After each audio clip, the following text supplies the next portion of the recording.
la profe allí, era más por eso. Igual acá por el Space voy a compartirles el enlace directo a todos los que agregué al Space para que no tengan inconvenientes al ingresar y no se confundan.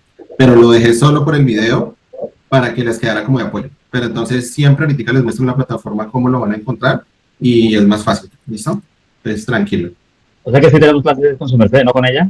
De ahora en adelante van a estar conmigo hasta el final de nuestros días. Amén. Es que en el calendario nos aparecen activas las dos. Ajá, sí, tranquilo. Ahora, sí, tranquilo. No hay ningún problema. Chicos, pues las buenas tardes a los que se van sumando. Primero que todo, saludarlos, desearles que todo marche bien con ustedes y con sus familias. Sé que estamos atravesando unos momentos difíciles después de lo que sucedió en cuanto al sismo, pero pues a raíz de la coyuntura de que el profe Manuel no continuó, la profe Alejandra hizo como una especie de, digamos, de opción de ayuda mientras llegaba el profe titular, en este caso yo. Yo vi la clase que ella dicta en la sesión anterior, la cual considero muy pertinente, y el día viernes pasado me reuní con ella 20 minuticos para poder entender, digamos, el enfoque que ella plantea en los gránulos que, digamos, se identificaron para este curso. Se va a mantener exactamente lo mismo que ella propone. Yo no tengo ningún inconveniente en ajustarme a la propuesta pedagógica que ella hace, el acercamiento que se tiene. Me parece que es supremamente correcto para esta asignatura. Y ella también me lo pidió también el favor de que se le diera una continuidad a ese ejercicio, cosa de que no quedara como algo partido allí. Lo que sí les voy a, digamos, a compartir es que voy a tomar ciertas cositas de las primeras sesiones para reforzar. Más allá de una nota, más allá de una ACA, de un cuestionario o de lo que sea, a mí lo que me interesa más es que el concepto y la parte práctica quede bien, digamos, reforzado para que cuando estemos ya en el entorno empresarial tengamos la capacidad de tomar una decisión acertada. O sea, digamos que la mayor preocupación mía es si yo aplico esta técnica estadística, ¿lo estoy haciendo bien o me estoy equivocando? Entonces, ¿y cuándo tomo esas decisiones? Porque eso es lo más difícil. Y esa es una de las cositas que algunas especializaciones o maestrías de otras universidades tienen esa falencia. O sea, que te dicen la media sirve para esto, pero no te dicen por qué hay que usarlo y para qué. Y cómo se toma esa decisión. Entonces, ese es el punto que yo quiero como reforzar, que hablábamos con la profe Alejandra, para que ustedes queden súper bien. Más es una asignatura tan crítica como esta, que es la estadística para analítica de datos. Entonces, digamos que no se estresen tanto por las actividades todavía, estresémonos más bien por aprender, que es como lo más prioritario ahora. ¿Qué otra cosa importante? Y voy de una vez compartiendo pantalla para mostrarles la plataforma cómo quedó, digamos, ajustada, para que tengan como una visual y una panorámica de cómo estamos. ¿Listo? Igual, en cualquier momento, si me desean interrumpir, alguna duda, inquietud, con mucho gusto, para eso estamos. O sea, yo soy de las personas que a mí me gusta explicar las veces que sea necesario, con tal de que el concepto quede claro.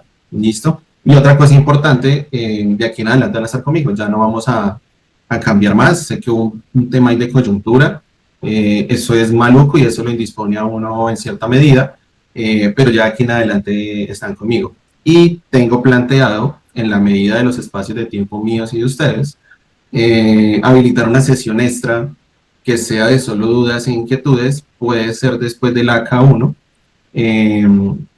para, digamos, reforzar, esa es la idea mía. Más allá de que hayamos aprendido en algún momento algunos temas de estadística, a uno se le va como la onda y se le olvida. Entonces, es buena esa parte y lo concertaremos ese debido tiempo para que no se nos cruce y habilitar unos espacios donde se puedan vincular algunos, no necesariamente tienen que ser todos, o los que puedan, para poder, digamos, reforzar esa parte. ¿Listo? Entonces, como para que lo tengamos ahí en cuenta. ¿Listo? Entonces, básicamente, acá ya tenemos la plataforma lista. Voy a quitar este modo de edición. Sí hay dos enlaces en la plataforma, decía el compañero hace un rato. Esto porque en el segundo enlace que lo planteó la profe Alejandra, ahí quedó la sesión anterior. Entonces, digamos, por no eliminarla, lo dejé ahí, ¿cierto? Obviamente les llegan las dos invitaciones y se presta ahí como para confundirnos. Entonces, lo que yo puedo hacer es descargar esta sesión coloco un enlace allí, porque es que no he tenido tiempo. Entenderán que el jueves pasado llegué y me puse fue a adecuar todas las asignaturas. Lo descargo y quitamos esta programación para que no se confundan. Ya dentro de la plataforma quedó ya el enlace mío, ya ahí no hay ningún problema. Acá donde dice Estadística para Analítica de Datos Julián Quimbayo, este es, digamos, el enlace ya está definido. Acá va a quedar el video de la sesión de hoy. Entonces, digamos que ahí ya vamos a la fija. Y por el space, que agregué a todos, lo que voy a hacer es que para que no nos enredemos, unos minutos antes les puedo compartir así el enlace para que estén pendientes. Entonces, no hay ningún inconveniente como para que no nos vayamos a enredar en ese tema. ¿Listo? Entonces, es importante esa parte. Lo demás es el calendario. El calendario pues ya queda establecido como venía. Importante, este cuestionario parcial que hay en la sesión 2, por la coyuntura del tema del sismo, se amplió hasta el 23. Es decir, que este cuestionario que involucra el gránulo 1 y el gránulo 2 va hasta el 23. Hay una ventaja pues, para que lo puedan realizar con tiempo y sumada esta explicación, aunque algunos ya lo hicieron, yo tampoco lo modifiqué, es el que estaba planteado desde el inicio. Lo que hice fue ajustar la fecha al 23 de agosto en este caso, pues para que les quede el espacio allí. Es la única actividad que se ha postergado, que se le ha dado ese tiempo extra. Las demás se sostienen como ya vienen hasta nueva orden, porque pues digamos que nos obedecemos a lo que nuestro líder nos comunique. Lo demás sí en las mismas fechas. Algo importante y relevante, el día de hoy, como voy a hacer un refuerzo y le voy a dar un impulso al tema también, hoy voy a hacer el gránulo 1, el gránulo 2, y en la próxima sesión, que es la sesión 4, hago 3 y 4, cosa de que ya para el ACA tengan los 4 gránulos de base para poder hacer ese ACA. Importante, yo soy muy de la línea de la profe Alejandra, que en eso tenemos como similitud. Todo lo que yo propongo de actividades es porque lo hemos visto. Yo no me vengo acá a inventar la rueda. O sea, lo que es. No me salgo digamos, de lo que hay a nivel de contenidos para que ustedes tengan una base. Y normalmente los mismos materiales que yo entrego sirven para realizar esas actividades. O sea, es un ejercicio, digamos, que ya ustedes tienen una base para poder avanzar. Esa es una ventaja. Entonces, para que no queden tan a la ciega, para que no queden como en el aire, porque yo sé que hay personas que de pronto no son del área de tecnología, y entonces, o de temas de estadística, entonces les queda como complejo y están aprendiendo. Están desde cero o están desde una base. Entonces, hay que fomentar el ejercicio para que quede, digamos, de buena manera para todos. Entonces, digamos que es un tema ahí puntual. Bien, ya dentro de lo demás, digamos que algunos profes lo que hacen es construir un Excel para seleccionar su grupo. Yo dejé esta opción que tiene Moodle ya acá internamente dentro de ese digital, que es seleccionar tu grupo. Básicamente ustedes ya lo conocen, es ingresar y las personas que ya se conocen y que ya han venido trabajando, seleccionar su grupo y lo que fue. Recuerden que tenemos acá un espacio de 5 personas como máximo para poder hacer sus grupitos, y ahí están establecidos para que puedan realizar en este caso las actividades. Entonces es importante sobre todo para los ACAS porque ahí la entrega es grupal. Si por X o Y motivo quiero hacerme yo solito o solita, recuerden que es una dinámica dentro de lo que es la CUN poder trabajar este ejercicio colaborativo y co-creador. Entonces es bueno que si llega a pasar que ya por fuerza mayor tengo que hacer el trabajo solo o sola, recuerden que hay que enviar un correo hacia el líder de la especialización para que nos autorice, en este caso, trabajar de esa manera. Entonces, ténganlo ahí presente por si eventualmente llega a pasar. ¿Listo? Eso es como una opción allí. Ya tenemos habilitadas las primeras 3 semanas con los pequeños ajustes que hice. Dentro del tema de bienvenidos, yo siempre les dejo una imagen de otro profe que tiene una dinámica similar a esta y me parece interesante. Digamos que yo tomo lo que los profes hacen de una manera bien interesante y lo ajusto a mi estilo. Acá vemos lo que vamos a trabajar. Básicamente en esta estadística para analítica de datos, lo que vamos es a aprender estos fundamentos importantes de lo que es la estimación, intervalos de confianza, pruebas de hipótesis, muestreo, distribuciones muestrales, todo el análisis bivariado, multivariado. La profe Alejandra colocó hasta el gránulo 6 un tema muy bonito y que yo la felicité, que es el tema de análisis de componentes principales, o PCA, que es un análisis bien interesante para hacer previo a un ejercicio de Machine Learning. Entonces me pareció interesante porque esta asignatura normalmente no le agregan eso, ni le agregan los ejercicios de clustering, de generación de grupos a partir de algún modelo de Machine Learning o de alguna técnica específica. Entonces digamos que se sostiene lo que ella plantea, lo que voy a hacer es reforzar y arrancar en el camino de lo que son los demás rangos. Entonces ahí pueden ver como esa partecita y ese enfoque. Ya a nivel, en este caso, de lo que se va a aprender, que es un aspecto importante acá, pueden verme a mí, ¿cierto? Mi perfil, quién soy yo, a qué me dedico. Ahí los invito a que puedan echarle como una miradita al ejercicio y tres grandes temas que se van a trabajar dentro de lo que es estadística para analítica de datos y el enfoque que se va a dar. Por herramientas, yo no soy cerrado a herramientas. Siempre es bueno explicar en dos como para entender con mayor facilidad. En este caso yo utilizo mucho Excel, utilizo mucho Python. Digamos que R es una buena herramienta también, pero digamos que está un poquito más descontinuada. Lo que pide el gremio es Python y pues Excel ya es universal para todo. Entonces es importante como saber esas herramientas de manera puntual. Si lo queremos hacer en R, si lo queremos hacer con Power BI, si me siento más cómoda con otro lenguaje diferente de programación, es válido hacerlo. O sea, no es camisa de 11 varas que sea con Python obligatoriamente. Pero sí es una de las herramientas o lenguajes de programación más importantes. Entonces, digamos que a ellos les doy flexibilidad en ese tema. ¿Listo? Algo que le faltaba a todos los cursos que me socializaron es el tema de reglas de clase y firmar el acuerdo de clase. Digamos que acá en reglas de clase lo que se tiene es la dinámica, cómo se va a trabajar, los tiempos, las formas, las entregas, todo el tema de revisión de actividades, qué pasa con el plagio, uso responsable de la inteligencia artificial. Ahora el tema se va a poner complicado porque hace poco salió una noticia que todo lo que hagas en cloud o en cualquiera de estas inteligencias artificiales va a ir firmado por debajo, ¿no? En una huella casi invisible de la generación de ese texto o de ese código para poder trabajar. Así tú copies y pegues o pases de formatos. Entonces ahora eso se va a poner bien interesante frente a ese ejercicio. Yo lo que digo es que la usen y que les pidan explicación. O sea, explíqueme esto, por qué se utiliza, para qué, y dame un ejemplo, un enfoque. Y uno ajusta el ejercicio que vaya trabajando, lo que va entendiendo. Porque si uno le pide que le haga todo, pues lo va a hacer, pero no sabemos si se aproxima a lo que el caso puntualmente es, o si dio unas vueltas muy grandes para hacer algo que no era más simple. ¿Qué es lo que pasa normalmente con la IA? Lo que hace es complicar. Siempre que, por ejemplo, ustedes tiran un modelo de Machine Learning, lo que hace es ir a hacer un árbol, siempre. Entonces, digamos que es aprender como esa dinámica para poder trabajar, y la pueden usar. Digamos que lo que sea explicaciones, entendimiento, generación, no hay ningún problema, es más bien hacer un uso responsable. Después de revisar esas reglas de clase, entonces los invito a que hagan la firma de acuerdo de clase. Yo allí les generé un formulario en Google donde colocan su nombre, la fecha y la firma de esas reglas de clase, que son las que han trabajado en las asignaturas previas de igual manera, no hay nada extraño allí. Entonces, los invito a que hagan ese ejercicio como parte, digamos, de lo que es el inicio de nuestro encuentro. Es importante esa partecita. Ahora yo les doy un espacio, unos 2-3 minuticos y revisan esa parte que es bien importante. ¿Vale? Ahora, vamos a mirar los temas, porque yo sé que ahí en los temas está el tema importante pues para entender si se sostiene o no se sostiene. Como les venía diciendo, todo se sostiene igual. El primer gránulo es todo el tema de introducción a la estadística para analítica de datos, que a diferencia de la probabilística, toma un enfoque distinto hacia el lado inferencial.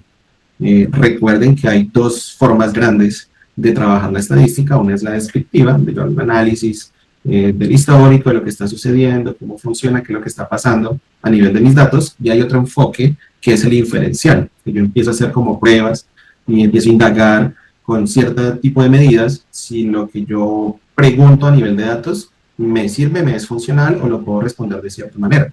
Lo que hago es comprobar esos supuestos, es lo que se hace a nivel de esta introducción de la estadística para analítica de datos, que tiende más hacia el lado inferencial y llega hacia la parte, digamos, de modelos muy sencillos que pueden ser de regresión, clasificación o de clustering.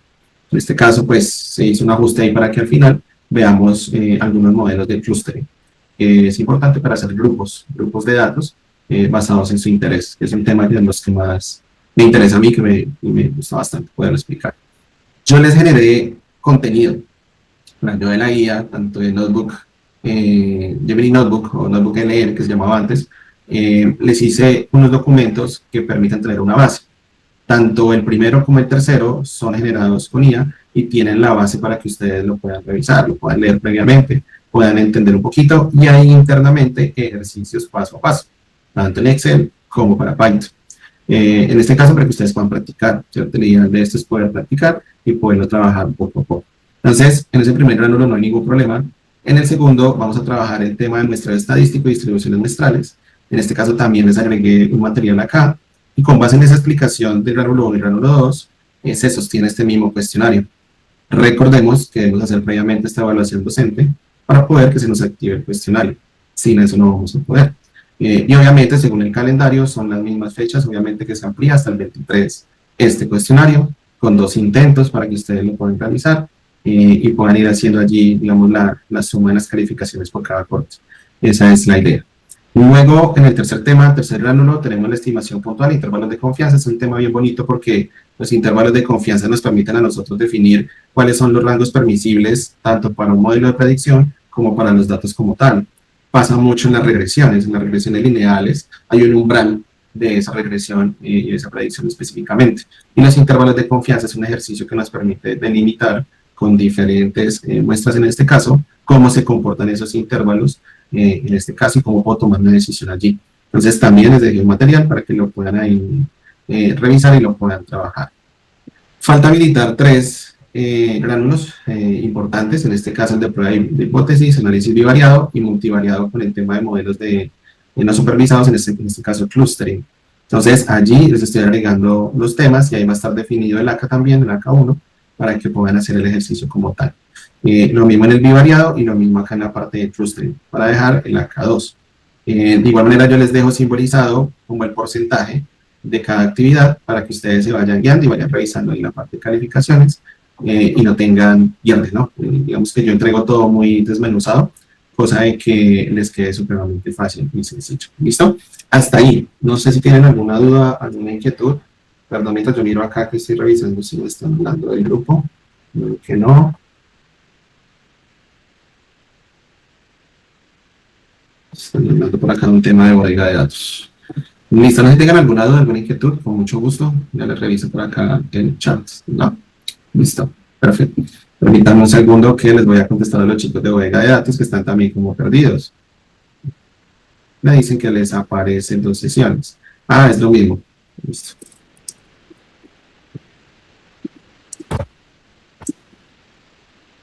Sesiones para no perder los videos anteriores. Entramos el jueves. Sí. Listo. Digamos que un poco sobre mí antes de comenzar, que es importante. Bueno, fuera de que tenemos los space, me pueden escribir ahí por el interno también. Mi correo es julian-quimbayo@cum.edu.co. Dudas, preguntas, lo que necesiten, con mucho gusto. Digamos que yo después de las 10 no contesto, pero si me dejan algún mensaje después de las 10 de la noche, yo lo reviso al otro día a primera hora y les voy contestando. Siempre o compártanme el Excel o compártanme el notebook o un pantallazo de lo que está sucediendo y con mucho gusto yo les aclaro la duda para que nos quede fácil entender. Esa es como una metodología mía que siempre estoy pendiente de lo que necesiten, porque a uno le gusta que le respondan así, ya no, aclarar la duda rápidamente. Entonces digamos que ese es mi estilo. Ya frente a mí, mi nombre es Andrés Quimbayo Castro, yo soy ingeniero de sistemas, tengo una maestría en gerencia de proyectos de la Universidad de Viña del Mar, estoy terminando mi segunda maestría con la Universidad del Valle en computación para desarrollo de aplicaciones inteligentes. Los últimos 6 años, más o menos, o 5 años, he venido trabajando como científico de datos, como líder de inteligencia de negocio también, como consultor en temas de analítica, no solo en estos temas de estadística, modelos de predicción y demás, sino me gusta también mucho el tema de arquitecturas de datos. En este caso, orientadas a Azure, a AWS, me gusta mucho ese tema, el tema de infraestructura como código, con Terraform, también lo trabajo bastante.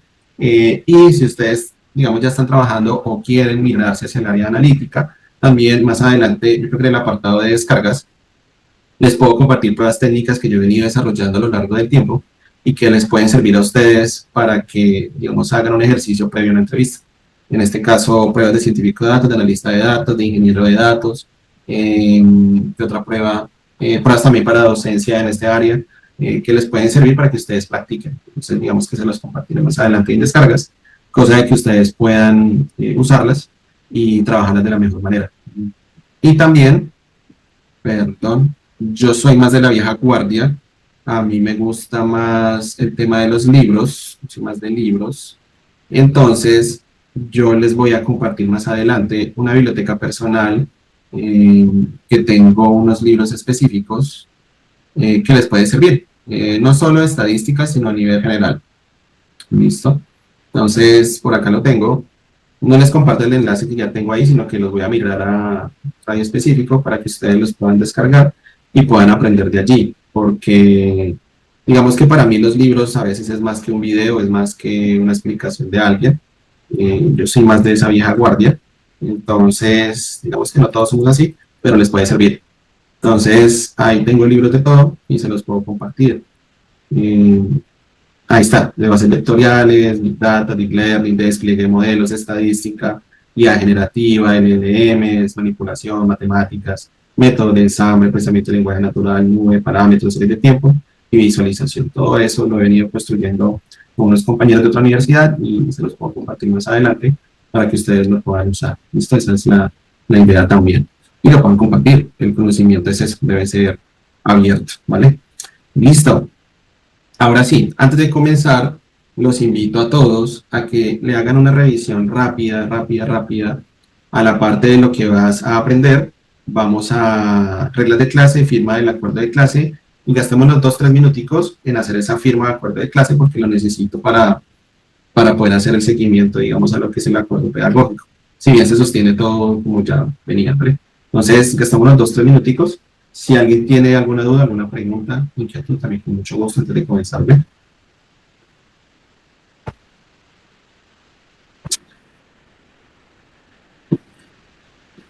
Listo.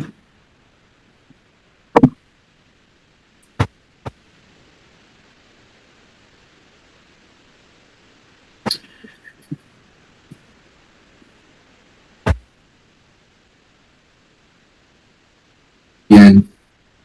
Gastemos ahí unos minuticos mientras van haciendo esa firma, porfa. De igual manera yo voy echándole una miradita a ver cómo vamos, porque eso sí se requiere. Es muy sencillo ese formulario para que no lo dejen para mañana y lo vayan realizando. Pues. Ya hay 12 personas que han dado las respuestas. Súper, muchas gracias. Bien, entonces porfa, ya van 15, excelente. El ideal es que vayamos ahí diligenciando, ¿vale? Muchas gracias. Bien. Se me olvidaba decirlo, yo voy a trabajar en Colab. Listo, hay personas que tienen instalado, no sé, Visual con Python o tienen PyCharm o tienen cualquier otra herramienta, Anaconda con la Spider, o tienen muchas cositas, donde quieran trabajar. La base que tengo es Python, no hay problema, cualquier herramienta, pero pues yo trabajo con Colab, listo, como para que quede más fácil y que todos lo puedan trabajar de la mejor manera. ¿Listo? Esto se lo venga. Listo.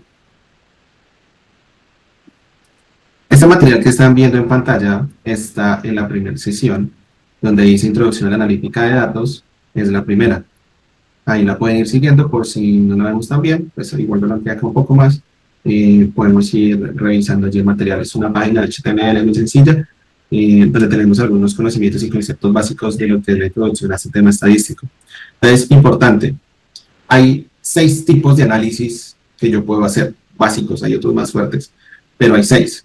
Y dentro de esos 6 es donde se desprende el tema de la estadística como tal, que acompaña esas técnicas específicas, digamos, dependiendo de lo que se requiera hacer o realizar. Importante, ¿cuáles son esos 6 análisis que podemos hacer? Entonces tenemos el análisis descriptivo, que digamos que se utiliza mucho en la estadística probabilística, para saber qué es lo que está sucediendo, qué es lo que está pasando a nivel de los datos, encontrar patrones y características específicas y demás. Señor, dime. Profe, bueno, nosotros vamos a trabajar en Colab, me parece buenísimo. Mi computador no está muy bueno no tiene muy buena memoria, pero yo sí quisiera aprender por lo menos cómo se maneja, como no a la par, pero por lo menos cómo se maneja en Visual, ¿sí? O cómo ok. Sí, eso lo podemos ver. ¿Sí? Ajá, sí, eso uno. Y lo otro, dije, este archivo HTML, eso no es descargable, o hay un para descargarlo o podemos tenerlo. Porque no pues lo tengo descargable, pero lo podemos ajustar, tranquilo. Sí, Sí, porque cuando, digamos, uno quiera quedarse como con los recursos de la especialización, eso se pierde. Listo, no, tranquilo. Yo lo dejé para que le den clic y él automáticamente abre allí, pero podemos dejar una versión descargable, no hay ningún problema para poder revisar. Igual esto es de uso general, digamos que es creado por mí, no con ayuda de la IA, no es algo que sea, digamos, específico de algún, pero lo podemos flexibilizar, claro que sí, no hay ningún problema. Entonces, volviendo al tema específico, tipos de análisis. Tenemos el análisis descriptivo. Entonces, vemos qué es lo que está pasando en el entorno, qué está pasando con los datos, cómo puedo tomar decisiones, para de contar. Está el análisis que es exploratorio. Ya nos metemos dentro de los datos y empezamos a indagar un poco más. Es donde viene el concepto de lo que es minería de datos, que se apalanca en muchas técnicas estadísticas para poder ir más a fondo, y ya se empiezan a encontrar como patrones o características de los datos que nos ayudan a tomar decisiones. Tercer análisis, que es muy común hoy en día, análisis predictivo. Entonces ya ahí lo que hago es, posterior a esos dos análisis, descriptivo y exploratorio, hacer modelos de predicción. En este caso puede ser una regresión, una clasificación, o puede ser algún ejercicio de clustering, o puede ser algún tema de aprendizaje por refuerzo. Cualquiera de las técnicas que se haga a nivel de Machine Learning, lo que nos va a ayudar es orientarnos en el tiempo, o ayudar a clasificar una información, o ayudar a revisar cómo funciona una estrategia. Y ese análisis es de los que más se utilizan hoy en día, para tomar decisiones y proyectarnos en el tiempo. Uno muy común son las famosas series de tiempo, que lo que nos permite es saber qué pasa con un cliente en ciertos momentos de tiempo, por ejemplo, cuando hace una compra en cualquier empresa de e-commerce. Entonces, por eso es que nos bombardea tan fácil Mercado Libre cuando hacemos búsquedas de productos, porque ellos están pendientes de lo que nosotros estamos buscando y el modelo se encarga de segmentar a las personas y bombardearlos con esa publicidad a partir, digamos, de la intención de compra. Y eso lo hacen con muchas series de tiempo y otras, digamos, variables importantes. Entonces tenemos descriptivo, exploratorio, predictivo. Hay uno cuarto que casi no lo utiliza, pero que es muy importante, que es el análisis causal. El causal es el de causa y efecto, donde yo lo que hago es probar dos metodologías o probar diferentes momentos de lo que está sucediendo y definir qué es lo que está generando esa causa específica para que genere ese efecto pronunciado. Se utiliza mucho en medicina. Entonces yo puedo tener un grupo de personas que les aplico un fármaco normal y otro grupo de personas que le aplico un fármaco de tipo placebo que no tiene ningún tipo, digamos, de fórmula, en este caso médica específica o algún componente, digamos, dedicado, y comparar quién se alivió más fácil y quién no, y cuál es la causa de eso. Es el análisis causal. Y vienen muchas técnicas estadísticas que se apoyan en ese análisis de causa y efecto. Hay otro análisis que es el análisis de diagnóstico.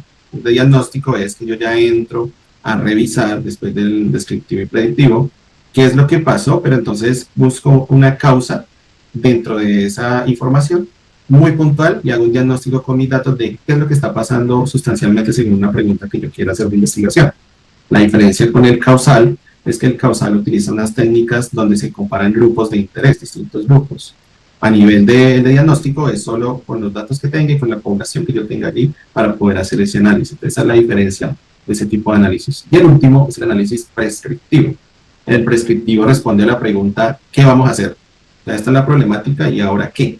¿Cómo vamos a reaccionar? ¿Cierto? Entonces yo hago una predicción, las ventas van a disminuir dentro de 6 meses, pero ¿qué vamos a hacer ahí? Entonces el análisis prescriptivo se encarga de definir y ayudarnos a encontrar estrategias, formas, variables que nos ayuden a medir y que nos permitan identificar cómo salir de pronto de ese cuello de botella. Hoy en día Colombia está bien a nivel predictivo, a nivel prescriptivo es donde está el problema, porque muchas de las soluciones que generan no son tal vez las más adecuadas para tomar decisiones. ¿Y quién o qué es lo que nos da esa suficiencia? Este tema de inferencia estadística. Entonces es allí, con base en esos análisis, donde yo llego a los dos puntos que me gusta nombrar bastante, en las dos fronteras que hay, que es la estadística descriptiva y la inferencial. La descriptiva ya la aprendimos, una media, una mediana, unas gráficas, tomamos unas decisiones, revisamos en este caso que es una desviación estándar, una varianza, cómo funciona, cómo tomo una decisión a partir de estas medidas, y ya. La estadística inferencial es revisar hipótesis y definir qué puedo construir con base en esa muestra de esa población, ¿cierto? Entonces, ¿cómo a partir de una muestra yo puedo identificar ciertas características y puedo darle solución a esas preguntas con ayuda de unas técnicas específicas? Eso es la estadística inferencial. Y ese tipo, digamos, de pruebas son importantes para poder saber si mi hipótesis es clara o no, y ver cómo yo puedo afrontar una decisión como tal. Y es el preámbulo a la creación de los modelos de predicción. Si yo corroboro mi hipótesis con los datos que tengo y tengo la suficiente estadística, me puedo ir a hacer un modelo predictivo, de clasificación, clustering, con mayor certeza. Es allí donde tenemos estos conceptos muy importantes. Reconocer lo que es la población en este caso es un universo de parámetros, en este caso que tenemos, de componentes, de variables, ¿cierto? De mediciones, que tenemos de manera generalizada, y a través de un muestreo yo puedo sacar un pedazo significativo de esa población para poder entender y aplicarles unas técnicas y hacer una inferencia y generar una conclusión puntual. Básicamente es lo que vamos a realizar. Fuentes de datos pueden ser cualquiera, en este caso lo que más uno trabaja es fuentes de datos empresariales, que pueden ser en este caso CRMs, pueden ser en este caso bases de datos de ventas, que es muy común, bases de datos, digamos, de afiliaciones, bases de datos de traslados, de cuentas, desde el punto de vista financiero. Hay mucha tela de cortar con este tema, y es allí donde ustedes tienen que empezar a concentrarse en el ejercicio de lo que es extraer esa muestra y aplicarle técnicas específicas que permiten identificar cuellos de botella, problemitas que existan a nivel de distribución de los datos y poder tomar una mejor decisión. Eso es como lo más complejo allí. ¿Listo? Ahora, frente a estos tipos de estudios estadísticos, miren que la descriptiva es muy de observar. O sea, yo aplico una técnica, observo, reviso, lo complemento con la parte visual y se acabó. En cambio, el experimental, que es el diferencial, uno tiene que empezar a hacer pruebas. Prueba y error, prueba y error, prueba y error, y empezar a analizar qué es lo que está pasando. Y para eso hay diferentes técnicas que uno va utilizando y que va aproximando ese ejercicio. Entonces ya el chip cambia. No es solo que yo voy a entrar a hacer una descripción y a revisar, sino que ya voy a hacer supuestos. Y ese supuesto lo voy a validar con base en un experimento que voy a crear para de contar. Esa es la diferencia entre una cosa y la otra. Y miren cómo esa estadística previa, una probabilística, una descriptiva, habilita el ejercicio inferencial. Si yo tengo una buena base probabilística, habilita el ejercicio inferencial y es mucho más fácil de poder, digamos, abordar, ¿vale? Hay unos conceptos muy importantes que me gustaría tener claros antes de pasar a un ejercicio ya visual dentro de lo que es Excel y dentro de lo que es Python. La diferencia entre lo que es un parámetro y un estadístico. A veces en la forma de expresarnos confundimos estos dos términos. Y básicamente, para que lo tengan ahí en la cabecita, es muy sencillo. Un parámetro es la población completa. Estamos haciendo una descripción de la población completa. Y el estadístico ya es más un ejercicio de cálculo, es más un ejercicio aplicado. Entonces, el parámetro, si ustedes se dan cuenta, en este caso, dentro de esta tabla, son los símbolos de cada una de las medidas que hay tradicionales a nivel de población. Pero el estadístico ya es la fórmula como tal aplicada a ese ejercicio. Entonces, a veces, digamos que los trabajamos de una manera indistinta, ¿cierto? Pero cuando yo hable de parámetro me refiero a una población completa y el estadístico ya es la medida como tal calculada sobre esa muestra, que es un aspecto ya un poco más aplicado. ¿Listo? Entonces, como para que hagamos un tema ahí de organizar nuestro lenguaje, porque muchas veces sabemos bien lo que hace cada medida, pero no sabemos expresar si es un parámetro o es una estadística. Entonces es bueno que lo tengamos allí. Y acá les dejo como un ejemplito sencillo. En la población se refiere en este caso a las medidas que se dan como tal y digamos en este caso a ese valor como tal. En este caso es el símbolo, para entenderlo más fácil. Es el símbolo y en la muestra ya sí aplicas la técnica calculada como tal, la fórmula por decirlo así. Quiero decirles que yo les comentaré las fórmulas, pero no es la razón de ser tener en la cabeza memorizadas las fórmulas. Se debe entender qué necesita la fórmula para hacer el cálculo, sobre todo en Excel y también en Python obviamente, pero no es que yo tenga que saberla de memoria para poder aplicarla. Eso es harina a otro costal. Hay personas que se la memorizan, como hay otros que saben a nivel conceptual de qué trata. Entonces uno para poderse distinguir en una charla técnica presentando unos resultados, a veces es mejor presentar un concepto y no la parte tan técnica. ¿Por qué? Porque ustedes van a estar con gerentes, con personas de otras áreas de conocimiento y a la persona no le interesa tanto la fórmula, sino yo qué hago con ese resultado que tú me entregas. Entonces, ¿cómo puedo yo activar una estrategia a partir de ese resultado? Entonces, eso es, digamos, el enfoque y es lo que a mí me gusta. El que sepa el concepto es capaz de moverse en cualquier proceso estadístico como tal. ¿Listo? Entonces, es importante que lo tengan ahí como con esa salvedad.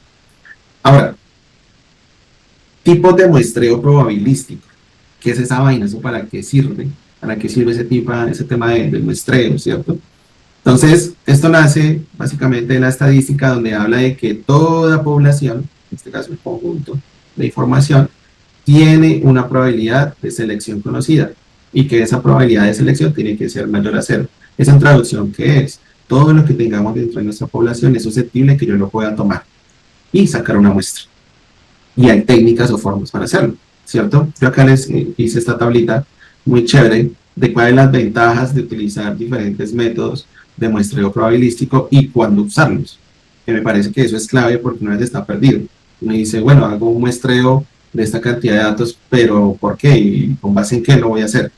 Y en una entrevista técnica les pueden decir, ¿usted por qué utiliza un muestreo aleatorio simple si los datos son de clientes de diferentes ciudades? Uy, entonces usted queda así, ¿cierto? Entonces, ese tipo de preguntas tan técnicas es bueno apalancarlas con estos conceptos. Entonces, ese muestreo probabilístico lo que nos permite sacar esa pequeña muestra de esa población que sea representativa. El ideal es que esa muestra sea representativa. Para eso, en este caso hay 4 técnicas, bueno, hay más, pero son 4 de las más comunes. En este caso, el aleatorio simple, estratificado, sistemático y por conglomerados. En este caso, el aleatorio simple lo que hace es tomar números o valores al azar, ¿cierto? Se sortean en elementos, se saca de esa población valores al azar y hay una sola condición, es que todo valor par en este caso tiene igual probabilidad de ser seleccionado en este caso. ¿Cuál es la ventaja de hacerlo de esa manera aleatoria así simple, ¿cierto? De que yo puedo sacar diferentes muestras y las puedo comparar posteriormente y allí no va a haber un tema de sesgo estadístico, que es uno de los temas más complicados de controlar, ¿cierto? Un paréntesis, un tío mío estaba haciendo un doctorado de proyectos y él presentaba estadísticos sobre el instrumento tipo encuesta que había diseñado. El tema de él era cómo se toman decisiones en empresas petroleras basándose en la medición de la huella de carbono y otros temas que son ambientales. La directora de la tesis le dijo, yo no le acepto esas medidas estadísticas porque usted las puede acomodar o sesgar para que le den buenos resultados. Y es verdad. Ahí no se parte tanto de la buena fe, entre comillas. Entonces, ¿qué le propuso? Encontrar 7, 8, 10, 12 expertos de esa área, enseñarles el instrumento y que ellos evaluaran el instrumento con una rúbrica. Y con esa rúbrica sí hacer el tema estadístico para ver qué tan bueno era el instrumento. Entonces, miren que no es tirar la técnica por tirarla, sino también darle sustento. Y es ahí donde viene el tema de evitar el sesgo, ¿vale? Es básicamente eso. ¿Cuándo se usa ese muestreo aleatorio simple? Ejemplo, yo tengo una base de datos de clientes, pero eso es homogénea, son de la misma ciudad, del mismo país, son, por ejemplo, los clientes con todos sus datos de Bogotá, de Medellín, de Pereira, están individualizados y tienen un segmento específico. O todos los clientes que pertenecen a la red social de mi cuenta de Facebook, por ejemplo. Entonces, solo esos clientes que pertenecen a ese núcleo, ahí es donde yo puedo hacer ese ejercicio de extraer de manera aleatoria datos como tal. Tenemos la segunda técnica, que es estratificado, que es dividir la población, en este caso, por grupos homogéneos. En este caso, ese muestreo estratificado lo que nos permite es sacar esos grupitos, ¿cierto? Homogéneos, pero que en este caso tengan cierta... no voy a decir correlación como para no confundirlos con un tema más adelante, sino que tengan cierto nivel, digamos, de igualdad entre ellos. Es como lo más importante allí. Cuando yo me refiero a igualdad, es que tengan los mismos tipos de variables, en este caso, que se van a tomar. Y que sean grupos, en este caso, que se encuentren dentro de un estrato específico. Cuando se dice cada estrato no es el estrato socioeconómico, sino en este caso el estrato es la forma como yo voy a extraer la información y voy a empezar a nivelar las cargas, para que todos tengan cierto país, cierta ciudad, que estén organizados de la mejor manera. ¿Esto qué nos permite? Un concepto muy chiquito, menor varianza. ¿Qué es menor varianza? La varianza básicamente es la distribución de los datos, cuando se alejan del centro. ¿Cómo así, profesor? ¿Cómo es esa vuelta? Recuerden que hay 2 medidas muy claves a nivel de distancia entre los datos, que es la desviación estándar y la varianza. Y básicamente lo que estamos buscando dentro de la varianza es que los datos no estén tan dispersos. ¿Por qué? Porque si están muy dispersos va a ser más difícil aplicar estas técnicas. Nos van a dar valores que de pronto no son asociados en la realidad. Y recuerden que nosotros salimos presuntamente con la idea de que la población que tiene mis datos es normal, o sea, que tiene un estándar normal.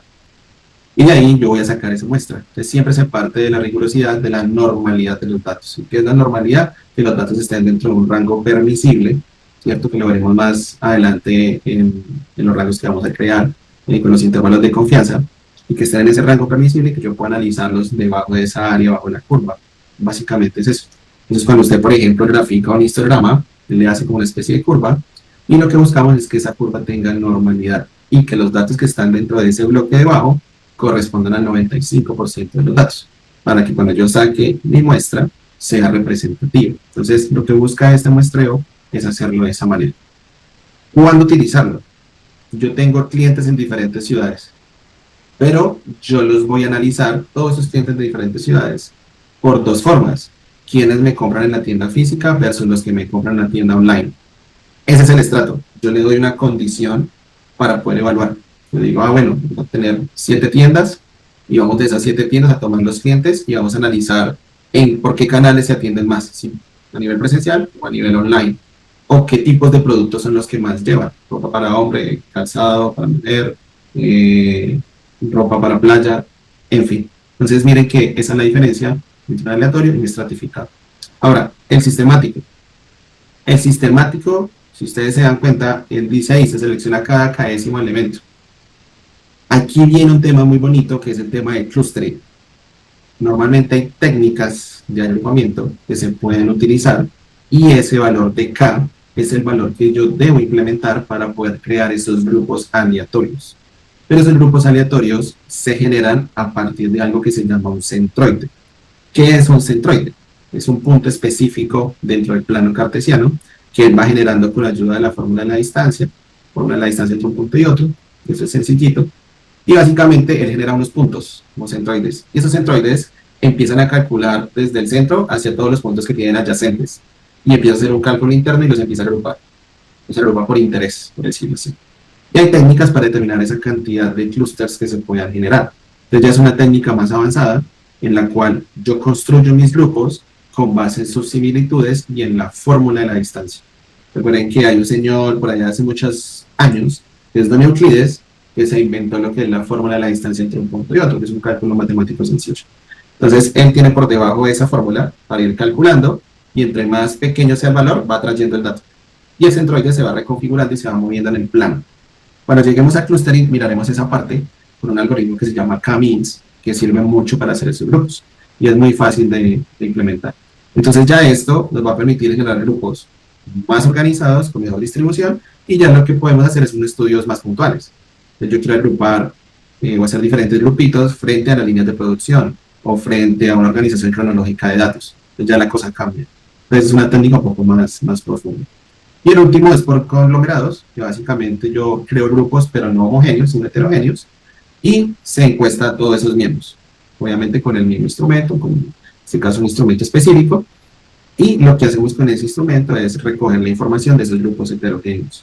Para eso también hay técnicas, ¿no? Hay técnicas específicas para poder hacer estadísticamente un análisis con grupos homogéneos y con grupos heterogéneos, cuando son, en este caso, diferentes, y se utiliza mucho para los diseños cuasi experimentales en investigación. Entonces es muy utilizado para eso. ¿Cuándo lo debo usar? Yo voy a irme por todos los barrios, por unos barrios específicos, y voy a hacer una encuesta. Entonces ahí ya es por conglomerado, porque lo puedo organizar por distintos barrios, y en un barrio voy a tener 300 personas encuestadas, en otras 200, en otras 150, en otras 100, y se acabó. ¿Listo? O yo quiero hacer una auditoría seleccionando ciertas sucursales que tengo, digamos, de mi empresa. Entonces ahí también estoy haciendo un ejercicio de muestreo por conglomerado. Acá en la parte de abajo les dejé una imagen de la diferencia entre las cuatro, ¿no? Aleatorio simple es que busca, saca aleatoriamente unos valores y saca una muestra. Estratificados son grupos homogéneos, pero entonces yo los tengo en diferente ubicación, y lo que hago es establecer un criterio bajo el cual yo lo voy a analizar, pero entonces ya es diferente.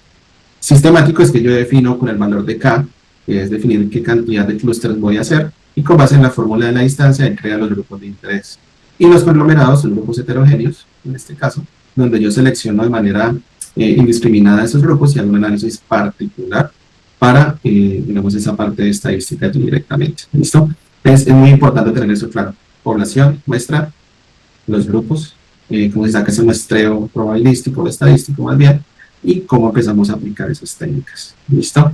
Ahora, hay 4 técnicas que vamos a utilizar dentro de Python y Excel, que son las distribuciones para esa inferencia. No podemos tratarlos como estos datos como se hacía a nivel descriptivo, sino que vamos a aplicar 4 técnicas básicas. Uno es el principio de la normalidad, para revisar si nuestros datos están simétricos o asimétricos. Esto parte de lo que es el teorema del límite central. Teorema del límite central es la presunción de la normalidad de la información. Ya, no es más, independientemente de dónde se extraiga. Y vamos a aplicar otras técnicas un poco más fuertes, que es la de testudent. Esa técnica testudent es una técnica específica para empezar a hacer comparativas entre unas muestras y otras. Vamos a aplicar también el chi cuadrado, que es otra técnica importante cuando hay grupos entre lo que yo observo y lo que esperaría de cómo funcionará ese grupo. Ahí lo vamos a hacer con el chi cuadrado. Y el F de Fisher, que básicamente lo que hace es tomar diferentes distribuciones y empezar a definir esa varianza entre los datos que nos abre la puerta a una técnica más compleja que se llama ANOVA, y que es muy conocida para comparar las medias entre diferentes grupos. Ejemplo, quiero comparar la media de calificación de este grupo de estadística con la de hace 3 años o 2 años, o varios grupos de cohortes anteriores. Entonces, con el ANOVA yo puedo hacer ese tipo de comparaciones en este caso. Entonces, son 4 técnicas muy importantes para hacer la parte de la inferencia. Toda presunción de estas técnicas nace de lo que es la normalidad. Y la normalidad es esta gráfica acá abajo, en pocas palabras. ¿Y la normalidad qué es? La presunción de que todos los datos que vamos a tomar, en este caso, salen de un espacio, en este caso, que está en el área bajo la curva. Esta es la famosa campana de Gauss. Y la presunción nace de que el 95% de los datos se encuentran en esta área. Y si yo extraigo de esa población una muestra con cualquiera de las técnicas, posiblemente van a ser datos que son normales. Y el hecho de que sean datos normales, son datos muy predispuestos para poder hacer temas predictivos y prescriptivos más adelante. Entonces, por eso esta técnica es tan importante y sobre todo el concepto de la teoría del límite central. ¿Listo? Acá yo les dejé un mapita de lo que se va a hacer. Básicamente, se va a tomar una población, se va a hacer algún tipo de muestreo, muy sencillo, se le van a aplicar algunas técnicas básicas, como la media, la desviación estándar, proporción, varianza, y se le van a aplicar unos estadísticos, que son los más conocidos y de base allí. Y después de eso, sí se aplica lo que es la inferencia, algunas de las técnicas que nombraba anteriormente, para poder entender qué está pasando con la información y con los datos. Obviamente, obedeciendo un ejercicio de la normalidad. ¿Listo? Esto a nivel de introducción básico de lo que es la estadística. Ahora, no sé si hasta ahí tengan alguna duda o inquietud. Si no, me voy a pasar al segundo tema, que ya es muestreos estadísticos, para que podamos entender esa parte. Y ahí ya se me pasaría a Python y a Excel. Bueno, primero a Excel y después a Python, donde tengo el ejercicio. Entonces, no sé, si ustedes tienen alguna duda, alguna inquietud, con mucho gusto. Correcto. Pues donde estoy mirando acá mi celular, es que me están escribiendo el grupo de bodegas de datos. Listo. Bien. Ahora, vámonos con el tema 2. Dime, Gilbert. Profe, Me comentas.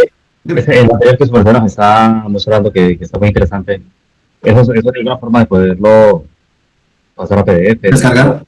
Es una parte Sí, ya el compañero me hizo esa aclaración. Yo lo voy a dejar aquí.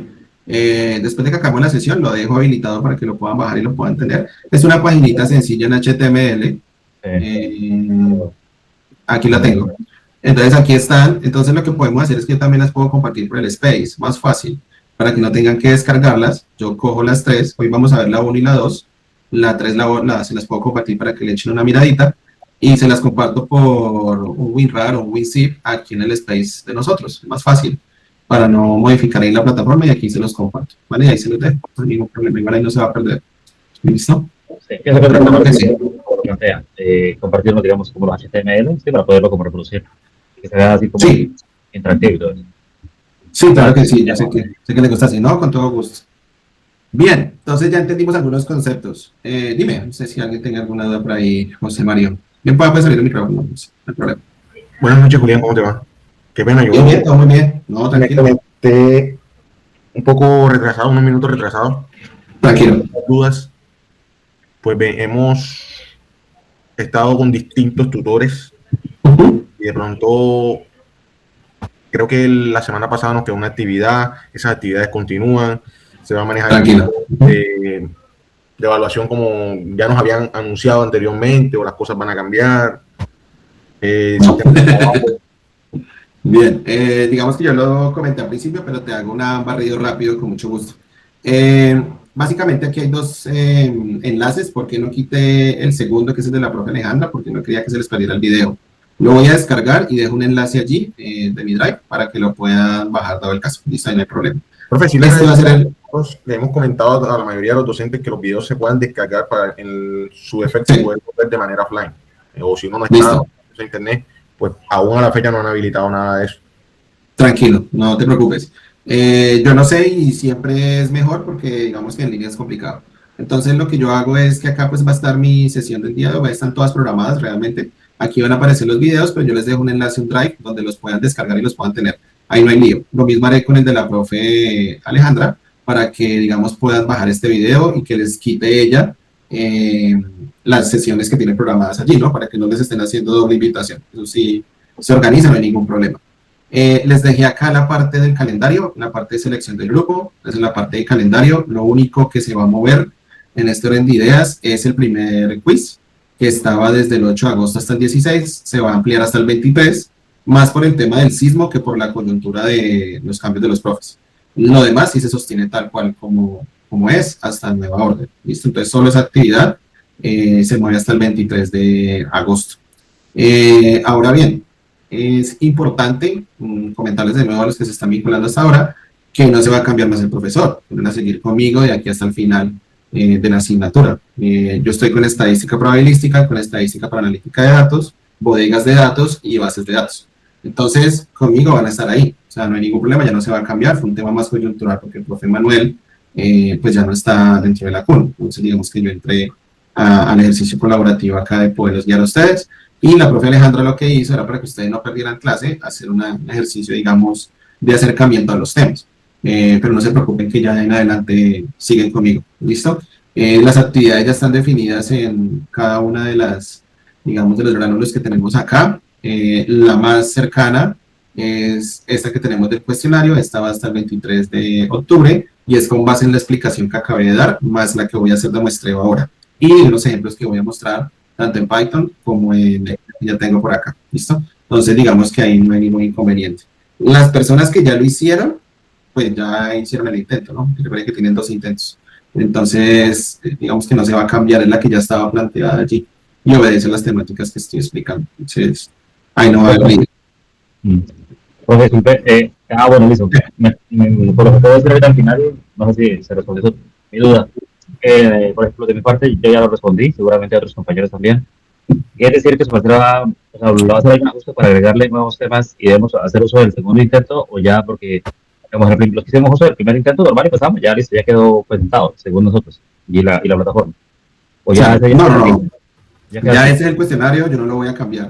Ya estaba estipulado, yo entré, lo revisé, vi que obedecía a los temas, entonces yo dije, listo, no hay ningún problema, lo voy a dejar quieto, yo no lo voy a modificar, no le voy a hacer nada. Lo único que hice fue ampliarlo hasta el 23 de agosto. Listo, fue lo único. ¿Vale? De resto no le voy a mover nada. Vale, con gusto. Listo. Y pues lo último, lo que me están sugiriendo de poderles compartir la información, no hay ningún problema. Listo, eso se va a hacer y se va a compartir. Listo. Bien. Para darle más dinamismo a esto, en esta hora que nos queda, para poder explicar el tema que tengo en Excel y explicar lo que tengo también en Python, que me parece también relevante, vamos con el segundo tema granular específico, que es el tema de muestreo y distribución muestrales. Es muy importante, digamos, para el tema de poder identificar algunas características básicas en estadística. Siempre a mí me gusta explicar el concepto. Entonces, ¿qué es un error muestral? ¿Cierto? Que es algo de los conceptos que utilizo mucho en estadística y la gente pues lo asume como el error tradicional y básicamente no es eso. Lo que vamos a hacer con el error muestral en este caso es identificar la relación que tenemos entre todas esas variables de la misma población. Vamos a calcular en este caso la media de ese ejercicio y eso nos va a generar diferentes valores, ¿no? No todas las columnas de datos nos van a generar las mismas medias, obviamente, y algunos van a estar más cercanos que otros y otros van a estar más alejados. Entonces, la variación que existe entre las diferentes muestras que yo saque de esa población a nivel de la distancia que hay de los datos hacia su media, es el famoso error muestral. El error muestral lo que vamos a hacer es sacar pequeños grupitos, unos 2, 3, 4, 5 grupitos, y vamos a comparar las medias de esas variables para identificar cuál es la diferencia entre unas y otras, con bases en las mismas variables que tenemos de esa gran población. Eso es el error muestral de la media, en pocas palabras. Entonces yo tengo varios grupos, calculo las medias de todas las columnas y voy a mirar cuál es la diferencia entre unas y otras. Para ejecutar, no es más. Independiente del tipo de muestreo que vaya a usar, si es estratificado, si es sistemático, si es por conglomerados o si es en este caso el aleatorio, no hay ningún problema. Es una métrica que nos ayuda a identificar esas diferencias. Esas diferencias nos van a permitir también identificar, insisto mucho porque yo sé que a ustedes les gusta también hacer modelos de predicción, en la variación que van a tener esos modelos de predicción y en los rangos o en el intervalo de confianza de esa predicción como tal. Entonces, esto nos permite entender esa problemática para poder aplicar una técnica y organizar la data de la mejor manera. Básicamente eso es lo que nosotros vemos allí. ¿Listo? Hay otros dos errores que también son muy interesantes de poder identificar. Es el error estándar de la media, ¿cierto? Que en este caso se halla, o se tiene, digamos, muy de la mano, cuando nosotros cogemos esa distribución muestral y empezamos a identificar si esa desviación estándar está muy amplia o muy pequeña. Recuerden que el que esté muy amplia la desviación de estándar, por ejemplo, vamos a decir salario, que la desviación estándar sea 1500 y yo tengo edad y la desviación estándar es 5, 7, 8, la distancia entre esos datos cuando yo vaya a hacer un ejercicio predictivo entre esas dos variables nos va a afectar, sobre todo para modelos con base en la distancia. Entonces, este error nos permite identificar eso. Ese error estándar es la variación que hay en los datos entre las muestras y cómo esto va a afectar la definición entre un valor y otro. Insisto, no me interesa tanto la matemática, me interesa más el concepto. Acá vemos un ejemplo.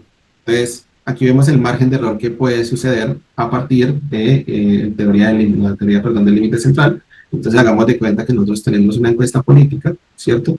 Y cuando miramos esa encuesta, uno mira esta gráfica, ¿no? Entonces mira el tamaño de la muestra en la parte del eje X y en la parte del eje Y, mira el error en este caso estándar.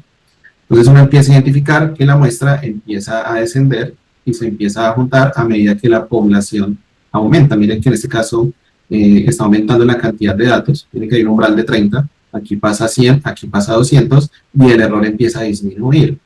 ¿Esto a qué se debe o por qué pasa? Normalmente la desviación estándar se reduce en estos errores muestrales cuando se aumenta la cantidad de datos. Por eso cuando uno va a hacer un modelo de predicción, nunca hay una palabra sagrada de que yo necesito tener 1000 datos o 2000 datos o 10.000 datos para hacer una buena predicción. Sí hay modelos que requieren cierta cantidad, como una red neuronal, pero los modelos estadísticos o tradicionales, a mayor cantidad de datos, menor es la reducción de este error muestral, porque tienden hacia el ejercicio de la normalidad.